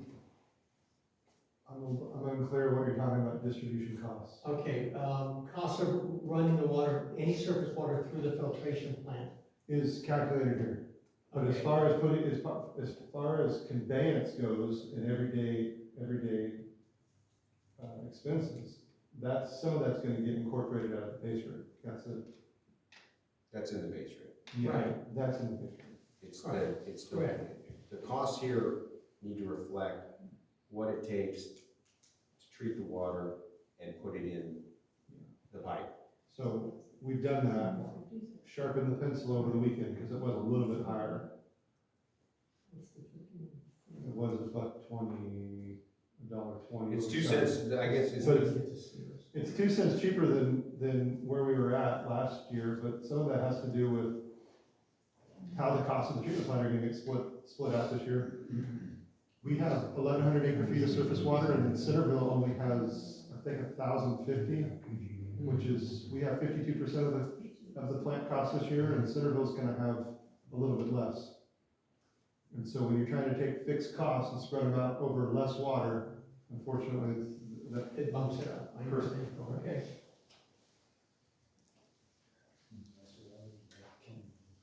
So, I guess the good news is, well, Go ahead. Where does that leave us with the restoration fee?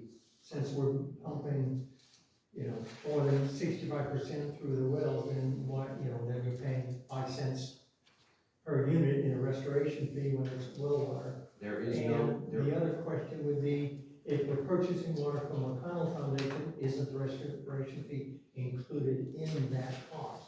Or is it getting paid twice? I don't see a restoration fee in this. Usually shows up on the bills, still is. it was brought to our attention last month at a meeting, and it was, it couldn't have gotten taken off that bill, but it's off the bill that's coming out. Okay, so it has been removed. Yeah, But what about the restoration fees that were collected last year when we had no, surface water through the river? well, we did have Bureau surface water for half Up of the year. until June 1st, when we ran out of it. Actually, until July 1st. I thought we ran out by June 1st. I don't remember when we ran out, but we had, as of June 1st, we had 425 acre feet of surface water. So there was some, That was all. Then we purchased at a high cost water through, up the city of Reading and whatnot. yeah, Bella Vista, and I'm assuming the restoration fee, that 5 cents, was, included in the cost that we purchased it at. That's my question. I didn't see that in our contract. I didn't see a restoration as a line item in the contract. Off the top of my head, I mean, I'm literally not. So it's potential restoration was paid twice, once by the other entity, because. I don't know those particulars. I Okay, guess I understand what I'm potentially, saying. it's, Just trying to fine tune We can where the money's going. speculative, but, we have not run the restoration issue It would be round, other easy than we know because there'd it's have off to the be a bill now. check cut to the Bureau for those funds. And then we'd be able to track if it was, Yeah. so, and how much was paid. Yeah. Maybe they owe us that money back. How much? Well, we did calculate the, amount of money it took for one HCF. Mhm. And that was right around $120. Last And year's that- drop rate was 121. 121, yeah, and that included the cost to us. It was all costs It in. was all, yeah, so, But I don't know that there was a restoration fee in the contract with us. I don't know that was a line. There was wheeling costs. yeah, there were, yeah. Well, yeah, You know, transfer fees. And is there something embedded in that that's a restoration? I have no idea. It could be, but we didn't know that. I don't recall seeing a line item for restoration fee. What is the, All what's the the number either? What is It's that? on the bill as fish and wildlife, but It's a pretty small number, right? It's like, 5 cents per HCF for M&I Yeah, customers. that's efficient. So that adds up. yeah, And when you're doing well water at 180 acre feet a month, Yeah. you're still charging that to customers. Yeah. And you know what, and you know what we missed last year on our drought rate? We missed a few. Was the state fees Yeah. at 23 cents an HCF. I understand. So that was a, Wow, that was a swing and a miss. Didn't even know to include that as a line item. how'd that happen?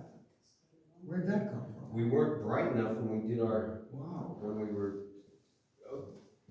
the fundamentals of creating the drought rate allows incorporating it in, but yeah, I had no idea that it was that substantial.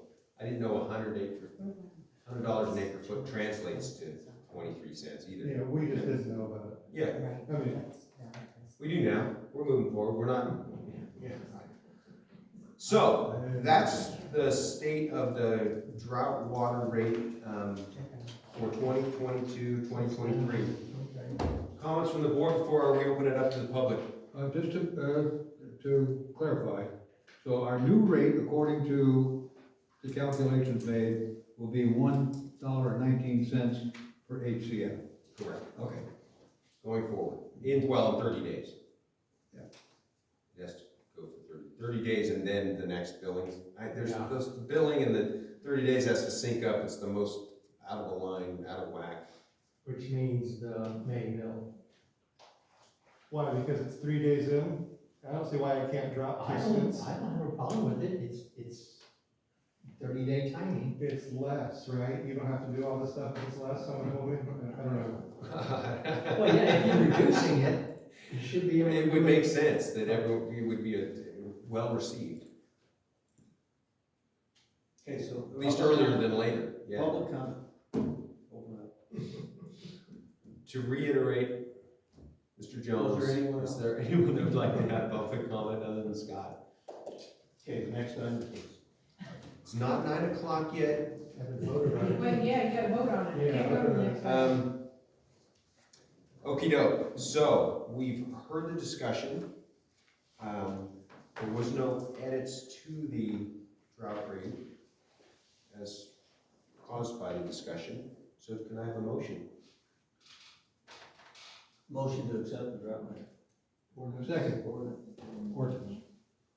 What is the ordinance number here? 2022-02. 2202. Okay, yes, it's 22022-02, March 21st, 2022. All right, Jones, aye. I don't know if we got a second. Yep. We're sure. I did. Okay, all in favor? Aye. All right. Good. All right, now to quarterly financial review and discussion. I think we're a little bit hampered on this one, but we can have a short summary from Bill, maybe, and what is known. I really wasn't giving a summary necessarily, I said I'd answer some questions, if Okay. there was questions. Let's do that. Let's have a discussion that relates to questions to be fielded by our interim manager, Bill Mesa, regarding the quarterly financial review, which is, this item is going to be less informative because Dave Zaldandano is not at our meeting tonight. So, We weren't able to get anything into the packet as well, yeah. so. So we're gonna take one of those. My question to you, Bill, on this item is, when do you think we'll have things kind of corralled and we'll be able to do an activity report that reflects numbers that have got some certainty and some. Currently, activity reports are having to be completely rebuilt, because the ones that are being issued by the program are not, there's discrepancies or inaccuracies according to Dave Zaladon.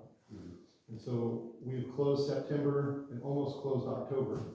And it's not, there was an activity report produced for September, but it was inaccurate. And I was instructed to not let it go any further. What those were exactly, it was beyond me. But we have closed the months. And the main fix for this is switching over to QuickBooks, in my opinion. So the tough sledding is gonna be from October through to April. Or are we in QuickBooks right now? No, Okay, so it'll be through April, it'll be tough sledding to close those months, or is it gonna get easier as we? I think once we get past, all the protests, all the variances that we did, all 300 and something, all the adjustments that need to be made for October, yeah, we weren't thinking about that. I think it will get easier. Okay, good to know about the unintended consequences of variances and that administrating fees and things outside of the normal billing procedure. Questions from other members of the public? Anyone? You had a couple? So how much money do we have, Bill? Yeah. Lovely question. You know, just bank account numbers that I pulled today, we have just over $400,000 in the general fund, and I think 90,000 of that is for the payback of the arrears that we didn't use.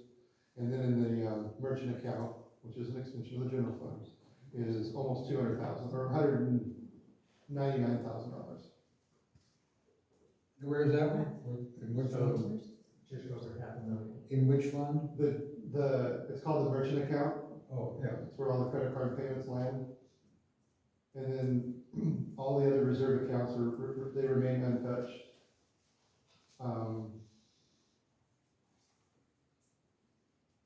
Except for, yeah, they all remain untouched. And when's our audit starting? That was gonna be part of our report. It was supposed to be next week, but the auditor has postponed it to, a date to be determined in April, beginning of April. Is that because of our end of it? Because I haven't responded to an email. Yeah, but are we ready for that? I mean, or do we need to close more months to get them No, in? because this is for fiscal year ending 21, so June Okay. 30th backwards. All right, good. We'll have something then. Although, So we're 9 months past the end of that audit time.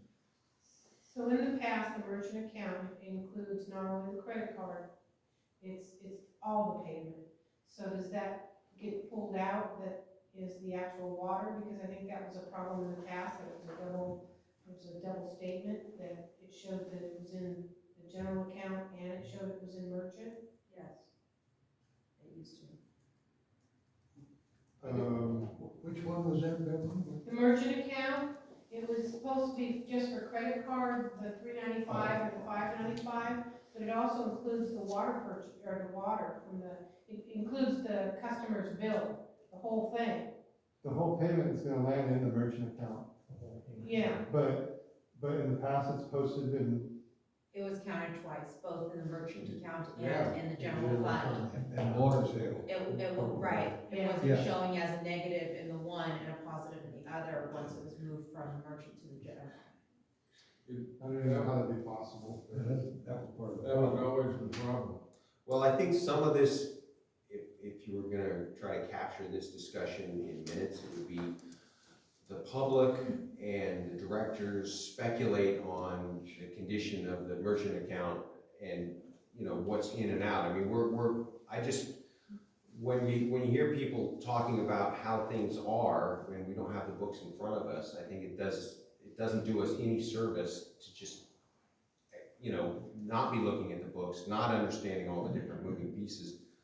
I mean, we can say this, but it makes me kind of brain dead a little bit, because none of it has any significance, because we're just speculating on issues that we don't have in front of us. And if we well, I have them in front of me because I made a copy of Bill's thing, so I have a picture. but we're not gonna solve it tonight.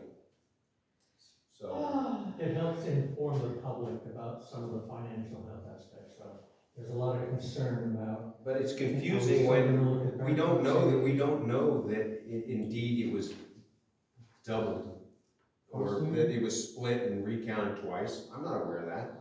I don't have anything in front of me that suggests that. I'll look into it. It's something that's been raised, obviously, I brought it up. and historically I it's brought been it up a raised. long time ago. Yep. And yes, indeed, we did count it twice. Yep. Absolutely. How did you manage to do that?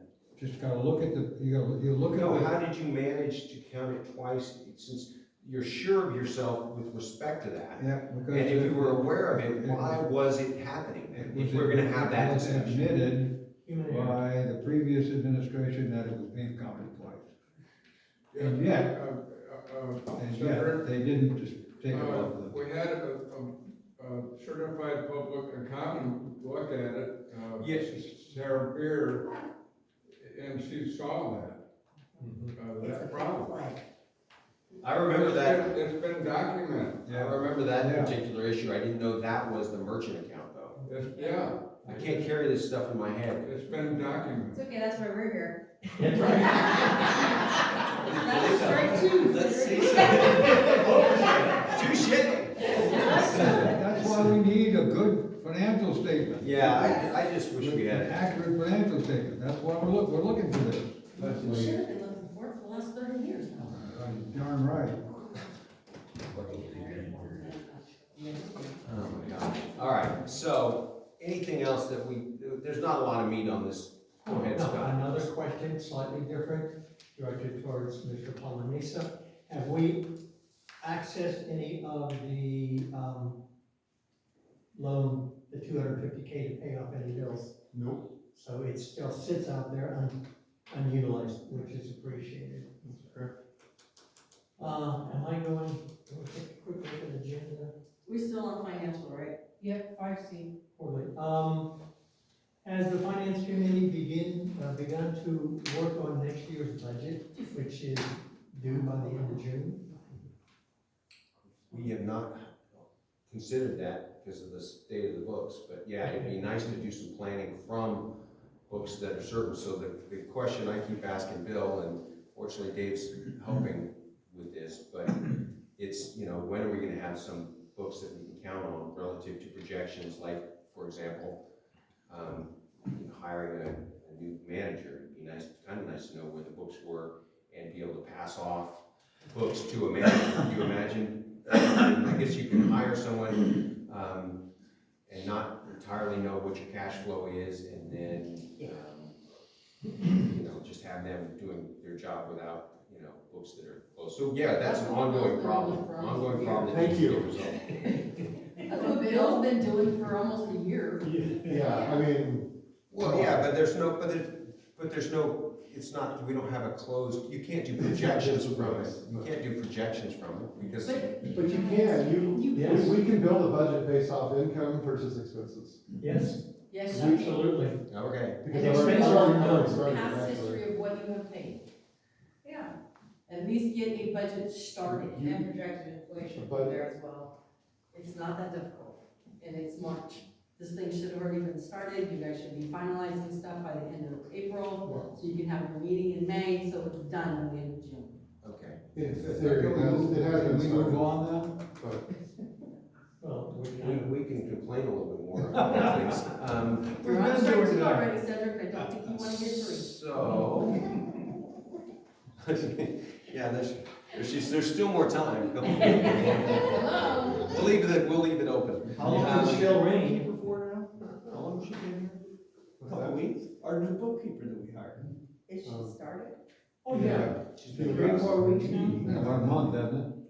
Oh, yeah. 2 weeks. That's a plus. Yeah. We're working in the right direction. Absolutely. I'm feeling pretty good about it. It's just. We can afford that position, is that correct? Well, how do you know? Because we've got the income versus the expense. And we've got, we're You in have the an black, estimated we're not income seeing. versus expense. Yeah. It'd be nice to have it, nice to have it nailed down. It's not perfect. It's a work in progress. Regular meeting date and time discussion. And this actually is a discussion action item. And so, I had asked Bill to put this on the agenda because I find it odd that we're meeting on rates and ordinances and things, that are, in the third week of the month, when the billing's on the second week of the month. And it'd be nice to sync things up so that when you're making decisions, you're making decisions in front of the billing so that you don't have to wait 36 days before it goes into effect. So I'm not exactly sure the mechanics between the reading and the book, the bills and the like, but you know what the ask was. And then someone else was mentioned though on the back end of that though, the challenge is that it doesn't close, I don't know, related to the activity report, was that Dave that brought up the conundrum? I don't remember, but the idea was, is if it was moved up in the month, it doesn't give us a whole lot of time to Do the get activity, everything together. to do the activity report. Not just that, but all the water calculation, is everything needed to get in front of the board. But You couldn't report on that closed month, even though it's 1 month behind, right? Because you don't close on, it's out of sync. I mean, the reading and the bills are like literally like 30 days staggered. And then we have a board meeting staggered in there. mhm. It's my view of it. I mean, I didn't draw out a flow chart, but it seems kind of out of whack and herky-jerky. And so my idea was, what is the day that we can meet on to make our ordinances and rate changes and things like that more effective? Now granted, it only comes around every year, but if we have if we have a normal year next year, we're gonna need to establish a water rate for that year. It'd be nice to have it right in front of the next Billing cycle. yeah. Right, So that use can ramp up and everyone's like not sure where they stand, et cetera, or with these drought ordinances, you can apply a rate, and right now it's going down, but what if rates needed to get shifted significantly? What's significant? 20 cents. And just to avoid, I don't know how many, I didn't do the math on how many hundreds of cubic feet we do a month early in the season to determine what is at stake in terms of risk to the district financially if we don't have this meeting timing change. Can I ask Bill a question? What would, relative to the idea of changing the meeting, what would be, in your estimation, the best time to have the board meeting? First, second, third, fourth Wednesday? The third Wednesday makes the most sense right now,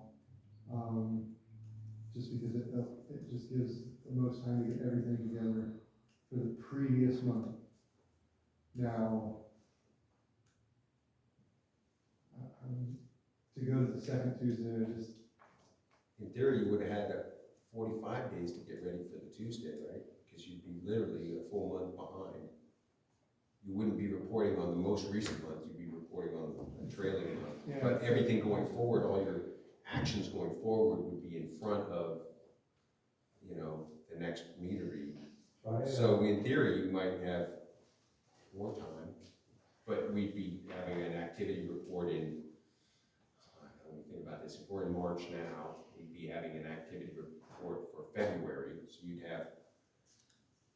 have a month to get ready for, you'd have a month to get your February numbers together for March, instead of 2 weeks or 10 days, and then have, you know what I mean? no, you'd have 2 weeks. You'd have 2 weeks. Yeah. You're quick with that, aren't you? Always. So, And then do the. So I don't know, I'm just kicking it around, I'm happy to hear from folks, I just had a brainstorm, let's put it on the agenda, What would happen if you tried it out? Nothing. Just try it out if it works. Yeah, we can try it out. It's no big deal, you can change it again. You don't have to make Lord it knows, we're on the year. 21st today for our regular meeting, which isn't the 16th, we're a little late, but we're accomplishing more with it being held today. And new people are gonna get more talented and be faster and catch up on the books. So, Cedric, the penalties that you just adopted, those won't get started till a month, 30 days from now. a month from now. The penalties are tomorrow, No, because the rate won't go we've in. already started using water, and we Yeah, didn't know from an what equity these perspective. penalties were. Yeah. Yeah, what's 60%? See, Hurry up. that's the problem Yeah. with the date that you guys meet, so there's the penalty can't be put in effect till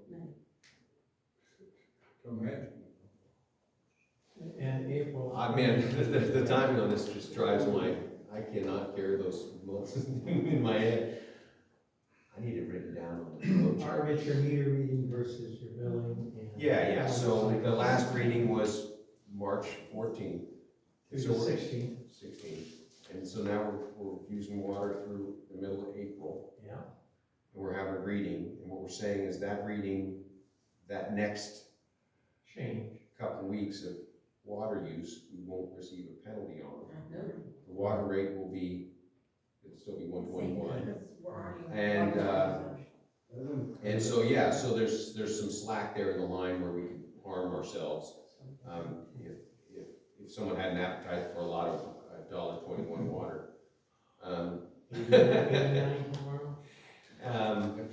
And then the next billing cycle, we have that in place. Yeah, there is some threat to that's where I was saying, there's a marginal risk to the district by delaying.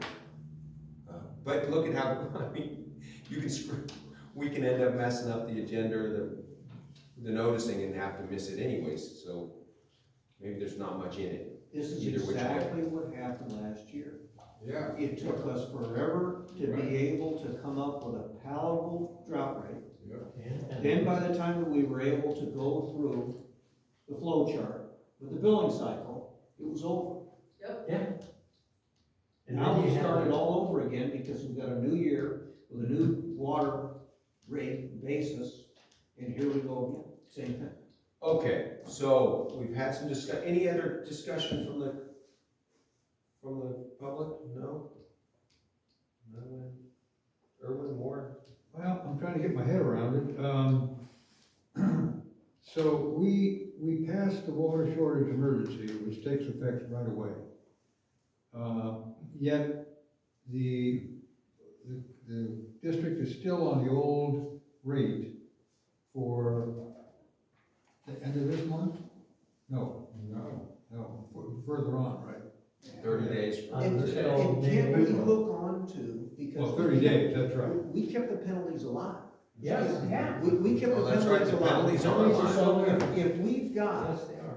something in the past, and we're bringing forward a new proposal, isn't there still something in effect? This was something There that is. I always insisted on. Technically. What I always insisted on was that we kept it alive, we kicked it down the road, and here we are. I think you're right, Joe. So we're what, 5 days into the new billing cycle? You're at 29 units for everybody. So yeah, then it would be 29, it would be And 29 you still units. have your penalty. If we don't implement this now, it'll be 29 units. Yeah, implement what now? Our newly passed, Ordinance Drought 9, 60%. 60%, which we did already. Yeah, it's implemented, But that's, the penalties implemented, yeah, I thought that's tomorrow that goes into effect. 60% with the penalty box of And 50, that's- 100. And that's true, and the only It's the rate doesn't change. is the flow chart with dates. And whatever happens with your software, which is not cooperating. Or it's. it's just programming. Yeah. You need to pull the trigger on a few things. That was part of the problem last year too, as it took time for the software updates. Oh. Yeah, it just drug on and on. So we do have on our budget, the ability for you, do we need to approve money? Can we introduce a new item and approve? No. So that has to go, so the budget, right, and the money to pay for the software, is that available? I don't need approval to No, spend you it that don't way. need approval. Yeah, that's already. That's under his job. We've already taken. Where are we at? We're talking Yeah, about let me see if I regular can meeting date and understand time. We just started the water. Just I think it would pass. We just started the water year with 1,100 acre feet of water from McConnell and essentially 1,800 acre feet of water from the wells going forward. We just passed this water ordinance tonight that allows us to use the 60%. right? Yes, with the new penalty, With the new the penalties. penalty deal there, yep. Okay, what am I not understanding here? What's Yeah, I wrong think with we're it? okay, I think we're okay. It's, Maybe somebody gotta explain to me? well, Why we're not it's okay? just with respect to the rates, you wouldn't have your rates line up, your rates will miss. Well, next yeah, the reading. rate won't go into effect until 30 days. I don't know how much there's in it, there's. So the old rate is in effect right now. Right. The only issue I see is the chart showing the distribution of the McConnell Foundation water. Starting off at what, 5 acre feet, and then going up gradually, so you're going to 60% right off the bat.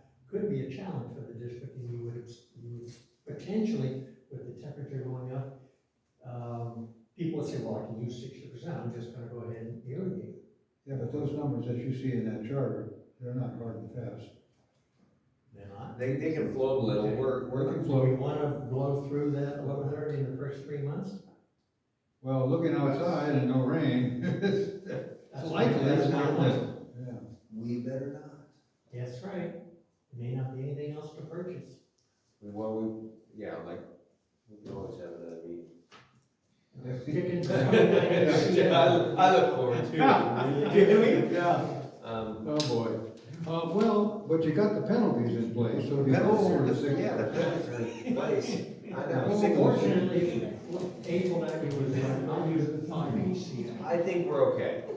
So is it Oh, I think we're 29 good. or is it I think 60? we are. I think we're in good, I'd love to, who wants to meet on, by show of hands, who wants to meet on the second Wednesday of the month? We don't care. There we go, hey, we got a couple of hands If you there. wanna be here, be here. Make up your mind. You guys are screwed up here. I'm okay with any Any day but Thursday. Any day, We're as just long as brainstorming it. Bill or the general manager in the future has all of the supporting documents before us. That's the only thing. Okay, well, I sense there's not a big appetite to move the meeting date to the second week in the month, so we'll just leave it as is until such time as someone proposes it and we all decide it's a good one. What's a good day to you people? I'll try the next one, put it on the agenda for next one. I don't know, I just wanted to hear people's ideas on that, because I was sitting there going, God, here we are again, out of whack with our. We've got that pretty much programmed into everyone expects it, it's a Wednesday, it's the third week, until we're able to come up with a logical reason to move it. Yeah. Okay, Yeah, I good, think we're done with you this got a item. point. Good point. E. Okay, so it'd be a third Wednesday. Third Yes. Wednesday, 6:30, No at change. night. At night. You can always change it in the future. All right. Yeah, Okay, we don't wanna E- come over in the morning. No morning meetings, No morning EAG. meetings. So now we're gonna go on to 5E, EAGSA update. Okay, I'll make it Discussion quick. item. I'll make it quick. We had a meeting last Wednesday, Beverly and Scott were there. And the reason for the meeting was for the board to approve the update to the groundwater sustainability plan to be given to the Department of Water Resources. We did approve that. If anybody wants to know what we approved, right here in front of me, there's a whole bunch of copies of the executive summary. And what it amounts to is that we haven't used even in a drought, we haven't used any water from our groundwater supply that seriously affected the groundwater we have under us. We got a lot of it. And that's why we need to look forward to using those wells more. But anyway, if you wanna see what that is, here it is. And the copies are right there. This executive summary shows it all. There was 256 pages when you put together all the appendices. Yeah, but that's typical of the people that put these things together. One page explained it all. The other thing that happened was that Scott made a proposal to the board to look at changing the way that we allocate the costs of the EAGSA. And Scott McVeigh? Scott McVeigh. Thank you, Yeah. Scott. And he showed up before, he's been to the meetings before. Correct me if I'm wrong, but, your proposal was to charge people based upon the customers they had. I was gonna say connections, but. Total number within the sphere of the EAGSA, Yeah, then charge, so you would take the annual cost yeah, divided by the actual number of meters throughout, and then allocate Okay, that then. cost to the individual districts based on the number of meters. meter customers, You know, Have to be meter customers. customers. yeah. I used examples, City of Reading had, according to their own department, 30,364 meters versus our 2,700. 2,710. Did you also do analysis on volume, if you did it by volume No. of water? No, it was discussed on well usage though, as a possible, and they have put it on the agenda for their next meeting. Yeah, Wonder how anyway, that correlates. what happened was that the board, we had, how many people were there? We had, 5 of the City of 6. Anderson, Clear Creek, the county, yeah, we had 5 people. 5 of the 6, City of Reading was on. Battle Vista Water District, and also one more. ACID. How would you count the ACID. county? How would you count the county with meters? Or the Well, that's a county's good question. They have that, they have not responded back to me, is it Charlene Beard? And So- she shot me an email looking for some more information. So this would I be like guess miscellaneous districts that are too small, that aren't, I mean, who has it? Or they count the wells? We're the smallest. I'm just thinking county, if you're in the county and you're not part of one of these larger water districts, Not what's your meter? everybody's How in do the you- EAGSA based Well, on that location. can be determined. Yeah. Yes. But the good news is that board was receptive to the idea and it's being put on the agenda for the next board meeting, which will be in July, by the way. Which potentially drops our cost per meter to about 18 cents. So we'll see how that works out. But the point is that, it would be a cost to each district based upon their ability to pay, based upon the number of customers they have. Now, yes, there is a problem with the county, we don't know what their share would be. There's a situation where, there are no meters in ACID, they're just customers, you have to get water through the ditch, so how do you take that into consideration? But that's something that the management committee and the technical committee for the EAGSA can work out and bring to the board in July. And if the board doesn't like it, and you don't like it, and people come and say, we don't like it, or we like it, then we can move forward with it. One other item that was brought up, I had a discussion with the Deputy Public Works, City of Anderson, and in a management committee meeting, they were looking at the possibility of grants to cover all the costs, but they're gonna need some help. It says there's money out there, they need to work through it. If we can get grants to cover it, then our district may not have to pay anything. Right. It's a possibility. Yeah, We don't know that yet, but there's a couple of different avenues of grants. if we had some momentum though, to change the rate Yes. system, we should probably try to keep pushing that. Oh, yeah, we need to Before, do that. you know, because that's a brutal number. Yeah. That big, what was the savings then? Did you figure out the net savings? Actually, I did some miscalculations and redid all the numbers, and the actual cost, if it stayed at equal 16.7 cents, was 62 cents per meter per month. And if we can drop that to 17, what are you looking at, 45 cents savings per? Yeah. Yeah. That's Still seems 2/3. high. Right. Some of the entities, we're not even gonna do a Prop 218 to raise the rates because, well, City of Reading was gonna be 5 cents per customer. Because we were gonna be. Well, How bold they are down there, just And, changing rates you know, without that's- any. That's a more equitable, Yes. thing, and, I think that board will look at that. I think the big problem can be City of Reading.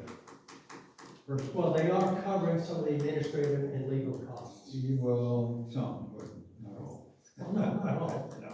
And, you know, it'll become a political thing in a way, because it'll have to go to their board, Well, it's gonna and be their city addressed. council. And, I've already dealt with that once before. Politics is strange.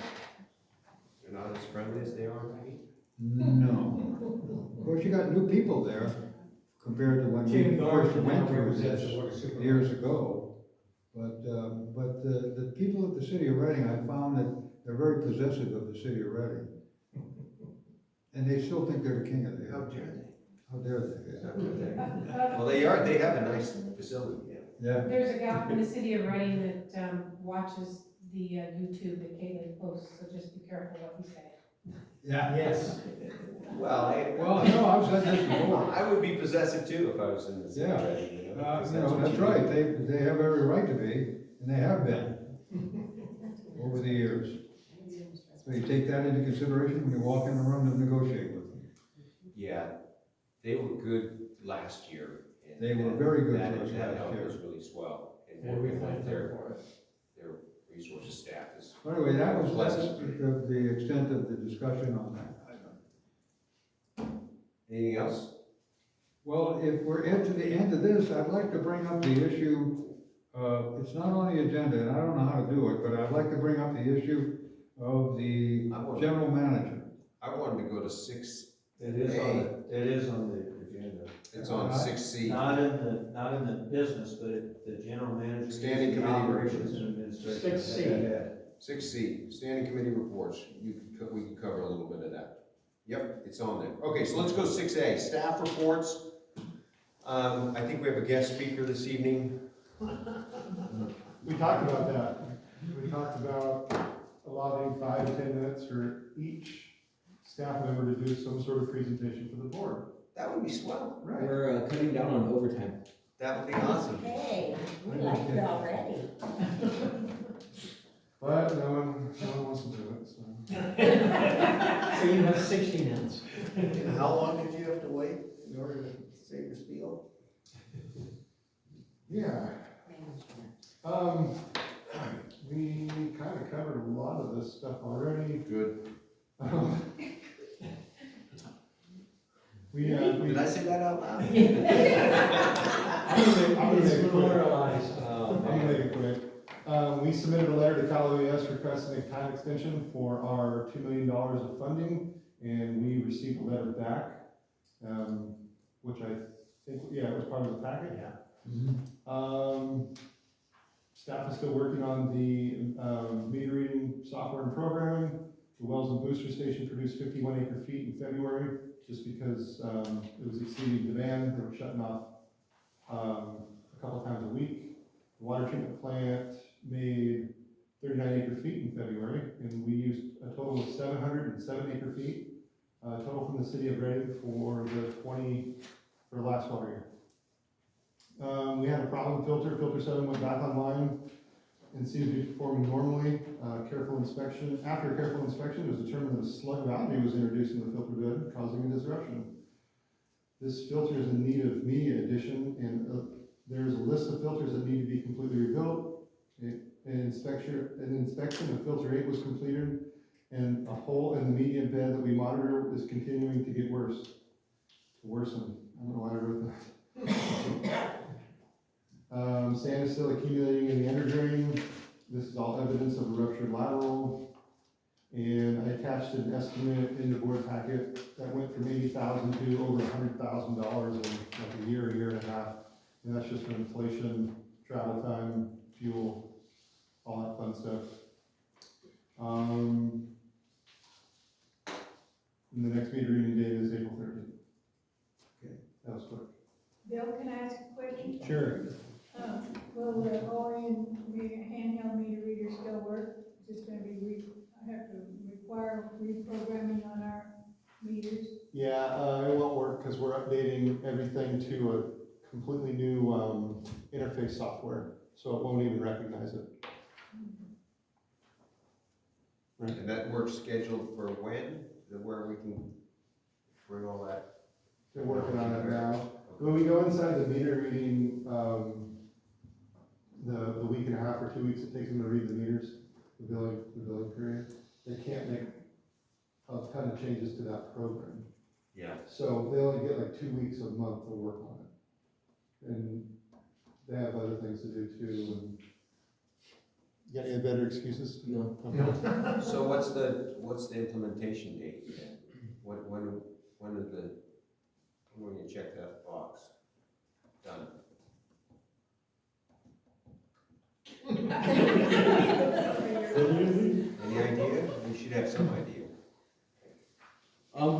is month, Oh, good.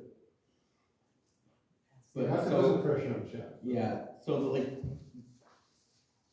if we make a change into it right now, it won't read our meter, we won't be able to read them next time until it completely switches over. Yeah. So like, we have to change a number from Z to an N, but if we do that tomorrow, we won't be able to read meters until that's completed, so. You're waiting till the 14th when we read again? No, until we close the month out, the end of the month. Oh, okay. And then And you're then- wide open but to get it done before Right. the next reading. That's our flow chart. Yeah. I have a question. Are we gonna approve the estimate on the work for the filtration plant? That $100,000 item that was, Yeah. I didn't, that's not really something, I mean, I can bring that to the board, but, it almost looked to me like what we were gonna do is that we were gonna. no, approve that as a budget I mean, item. it needs to be done, and I've been harping about it now for years. But to, just to pull the trigger on $100,000 filter that, well, we're in a drought and we don't necessarily need it right now, it's probably not the wisest. A plan should be developed, a financial plan should be developed to fund the entire list of things of the treatment plant. And the only reason I bring that up, Bill, is because it was a date, and it was like that estimate was good for about 90 days. Well, yeah, 30, Yeah, short period. yeah, it wasn't long. 30, quote valid for 30 days, And I don't know what the date of that letter was. March 17th. Okay. Yeah. Right on time. That's why we're here. Yeah, I think that's a good strategy, Bill. I like the way you approach that. And then by July, we're gonna have a different base rate, and then we can that'll change cash flow. By then, books certainly, hopefully are closed, and then we can project if, the extent with which the base rate covers those changes, because I took some of those numbers and started to turn them into HCF numbers, and I didn't run it all the way to see whether the new base rate covers it in its entirety or not, but as I was working on the numbers, I thought, God, without actually looking, so I don't wanna, maybe I shouldn't say anything, but it seemed like we were close to just being able to just budget it without making any changes. What, to the Just- rates? Yeah, because the timing would be, we would, we'd be in good shape there, but that's TBD. All right, anything else on staff, reports, questions from the public to Bill, to the war? Sandy? This dollar state repayment fee on our bills, we've had 7 of them now. Has there been any repayment to the state? So the state loan repayment is the 2 loans that we're in the middle of acquiring. The one for the backwash pond recycle, or the backwash pond repair project and the distribution project. And one of the requirements to get those loans was to show how we're gonna pay them back. That's why they're on the bill. And they're building a reserve. And another requirement's gonna be when we move forward is we're gonna have so much of a payment in reserve. Yeah. 2 years worth. And so that's what we're doing right now, is we're building that required reserve. So the answer to your question is no, we've not paid them back, but we are setting the money But aside. we're gonna be continuing our dollar payment each month. Yes, And is that in a separate account so that you can show that? yes, And it's a different, it's in a I mean, not a checking account, in the sub-account. jail. Yeah, it has its own, Okay. And if I may, what showed on the checks on the register or the pays, the payout for that, was that we had credit for the first month, I forget what month that is. It carried over, and then you were applying for some money. Is that the right item that I'm referring to? And the checks? no, that was different. This is for 2 big projects. Which was that item? you're talking about the arrears. Okay. We need to have a finance committee meeting, Okay. it sounds Yeah. like. That's fine. At any rate, it looked good to me, Get because Dave what back it on shows his was feet. that we had credit, Right. and then we were waiting to make the next payment for some adjustments. And that's fine, I'm gonna leave, we'll move to the next item, thank you. Questions, public comments was, well, we've just been in the middle of that on B. Do you want to have the standing committee reports first before we close with? Oh, well, B is public comments. I'm not sure why that's not on D. I'll do whatever you would like, Cedric. You're up, let's go, you're up, go ahead on it, public comments. So last, You're. so last month, we asked about the pending litigation terminology, and we wrote a letter, March 4th, to get that clarified.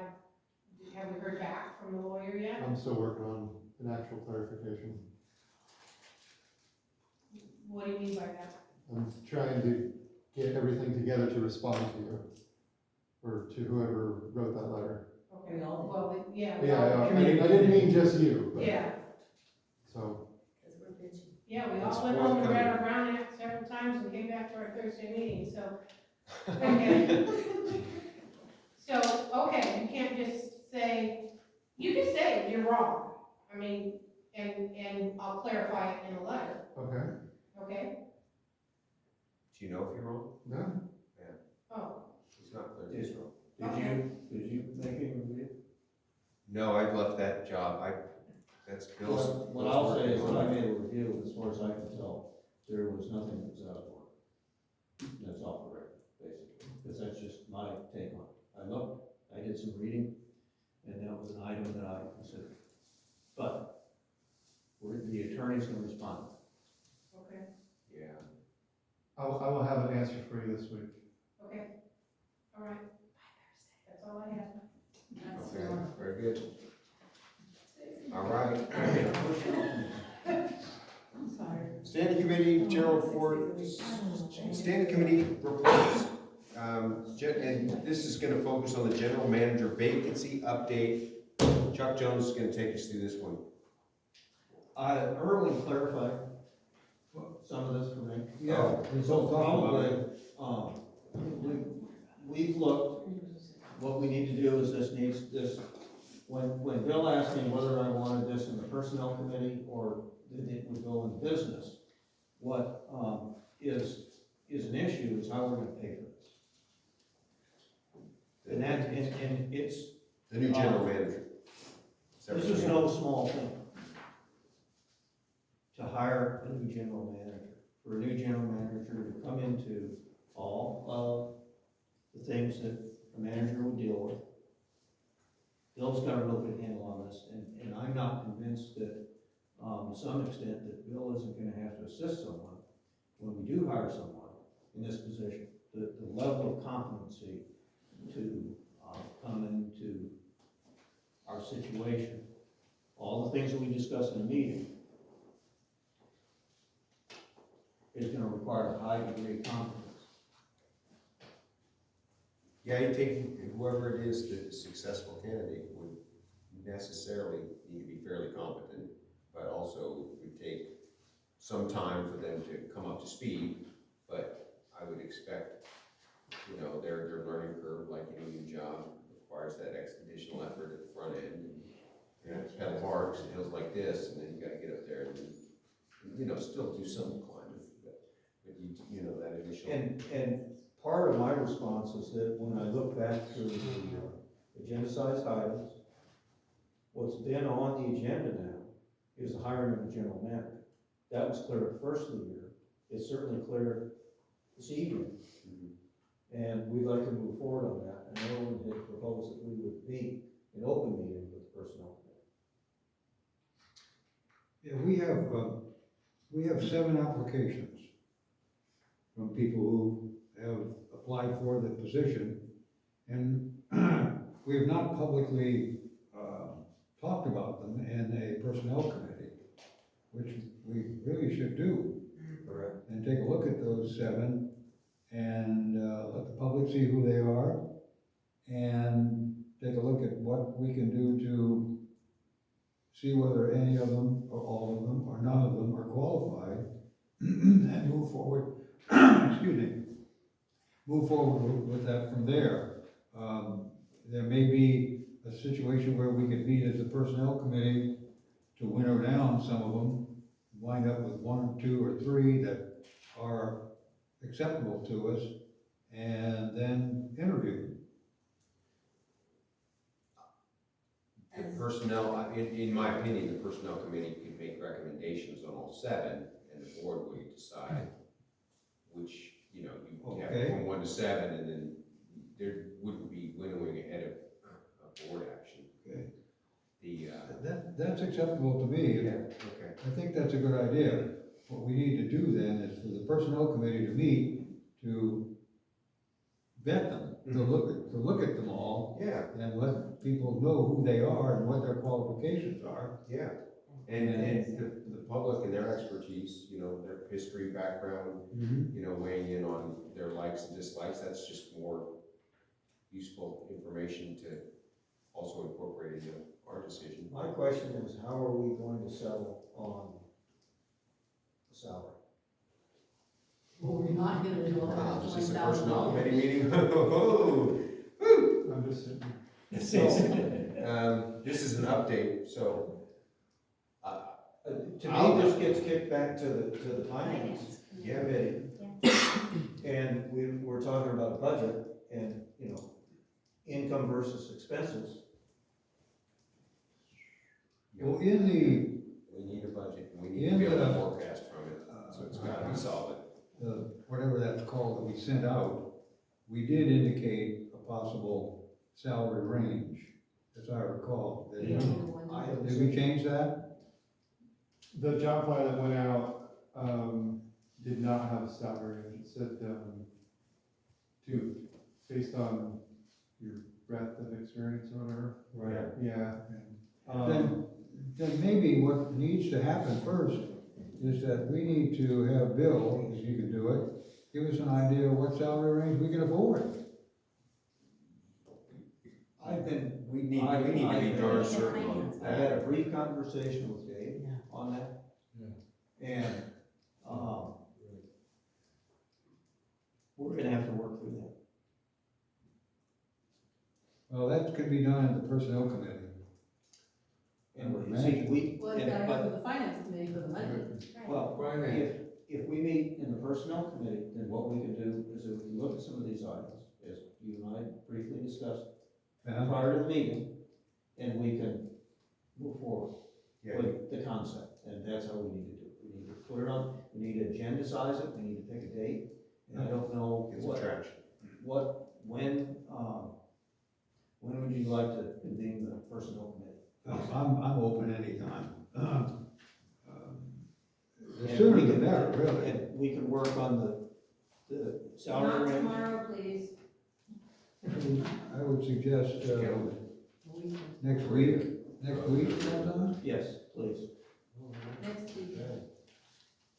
I'd love to attend, but I'm out of town, at the front of the week, I'm available Thursday. I just want to listen, although I guess I catch it. You can just watch it. That's true, I can't talk anyways, huh? Well, you're a member of the public at that point. Yeah, No, you can't. No, he's not a member of the. That's true, you're right. You cannot talk. yeah, you're right, I'm not supposed to engage. You can attend only. Be careful, You're right. be careful. Whenever you are able to pick a date, Oh, what's a good date for you? Next Monday's a good day for me. We do it Monday evening? and for the audience, you have a. Is there Monday, is there a minimum noticing requirement for? 72 hours. 72 hours. Oh, yeah. We're within the time frame. That's a special meeting, only 24. Okay, Monday, Next Monday's fine with me. 6 or 6:30? Whichever time. Do 6:30, because I can get here till like. 6:30? 6:30 is a little easier, I don't have to rush it. Okay, that's it, 6:30. So, the 28th then. Yep, There it is. and, Question in if Bill regards- would make available to us and the public, I think that's okay to do, the resumes that have been they do need to be, there's personal information on this Yes. that needs to be struck. Oh, So what we need to do is that we need to respect the privacy, and we're gonna have to do some, editing. We can just say applicant A, B, C. Well, you've got a You resume. could just black out their names. oh, you Well, could and do their that. address, if they have an address and telephone. Well, there's, some people have everything on there. Email and. Exactly. Easy to describe. One more time, the date and time of the. 6:30 PM, Monday the 28th. Here in the boardroom.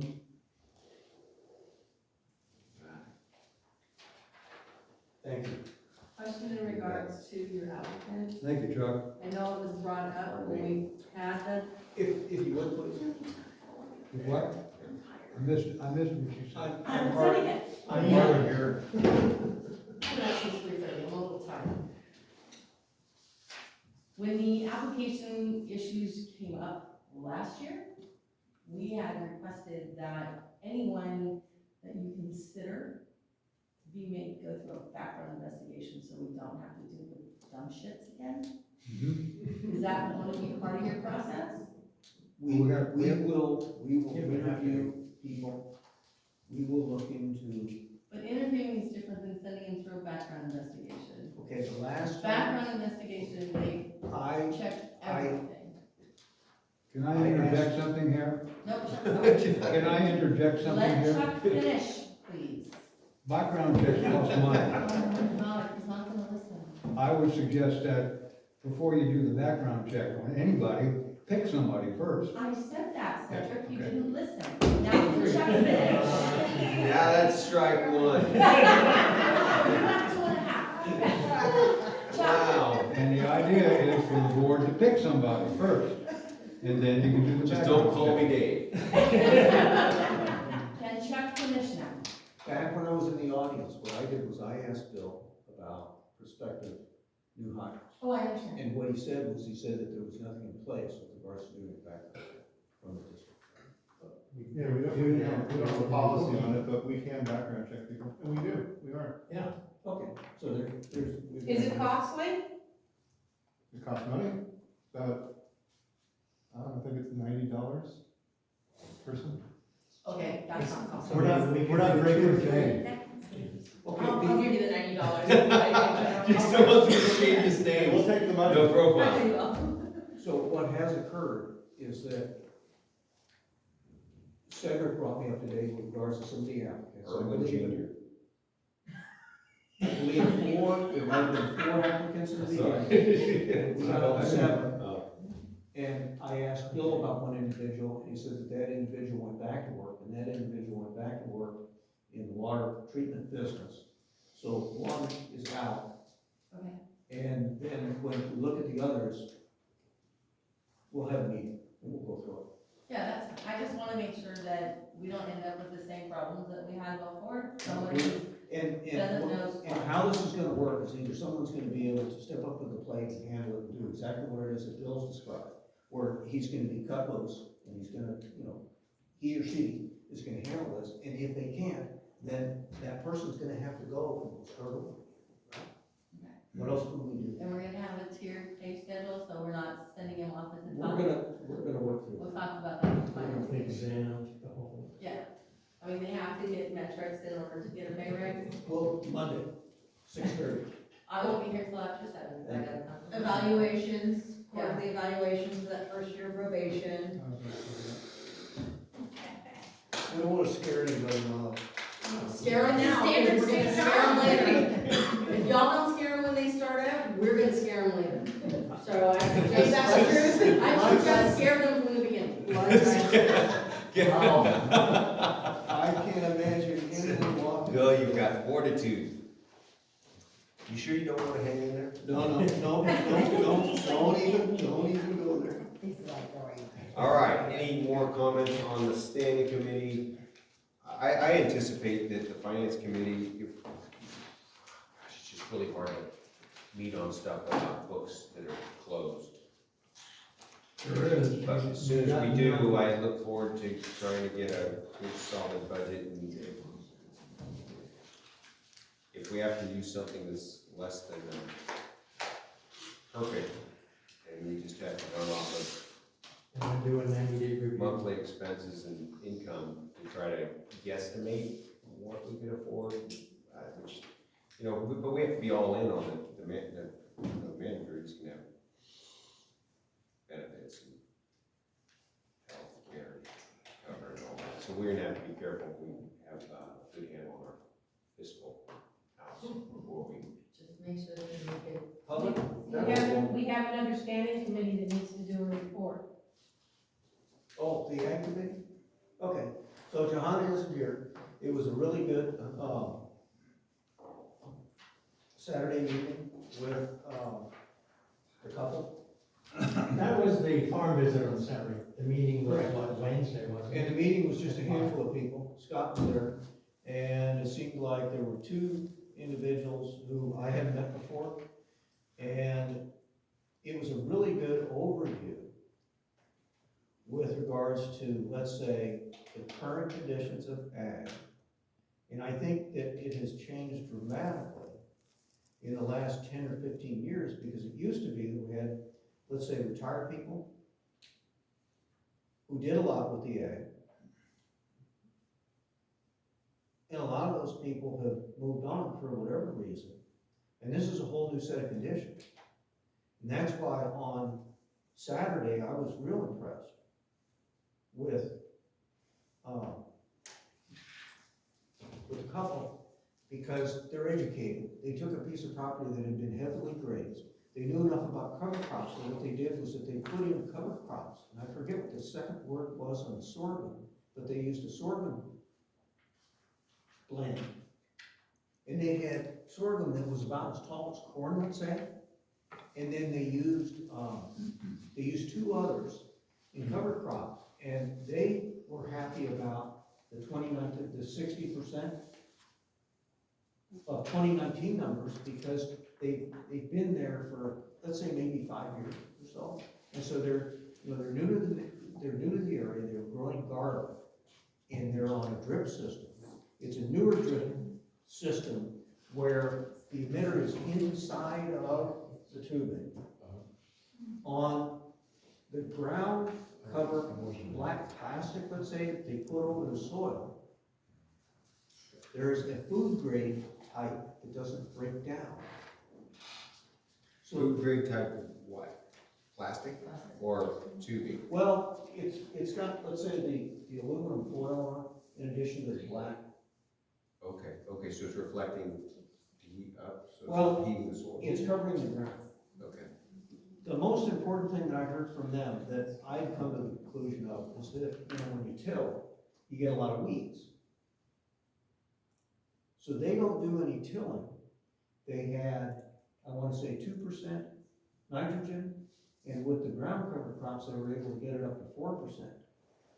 And what he did was he dug a little hole and showed how in a, let's say about a 4-inch depth, that without tilling it, that it's aerated. What I've ever heard is that when you till it and you aerate it, then you lose the good. You're nodding, so you know all this. You're supposed to be doing this. No, I'm not. It's the good bacteria that's in the ground. Sorry. So I was impressed. They had a really full crop of garlic in there. From 29 ECF?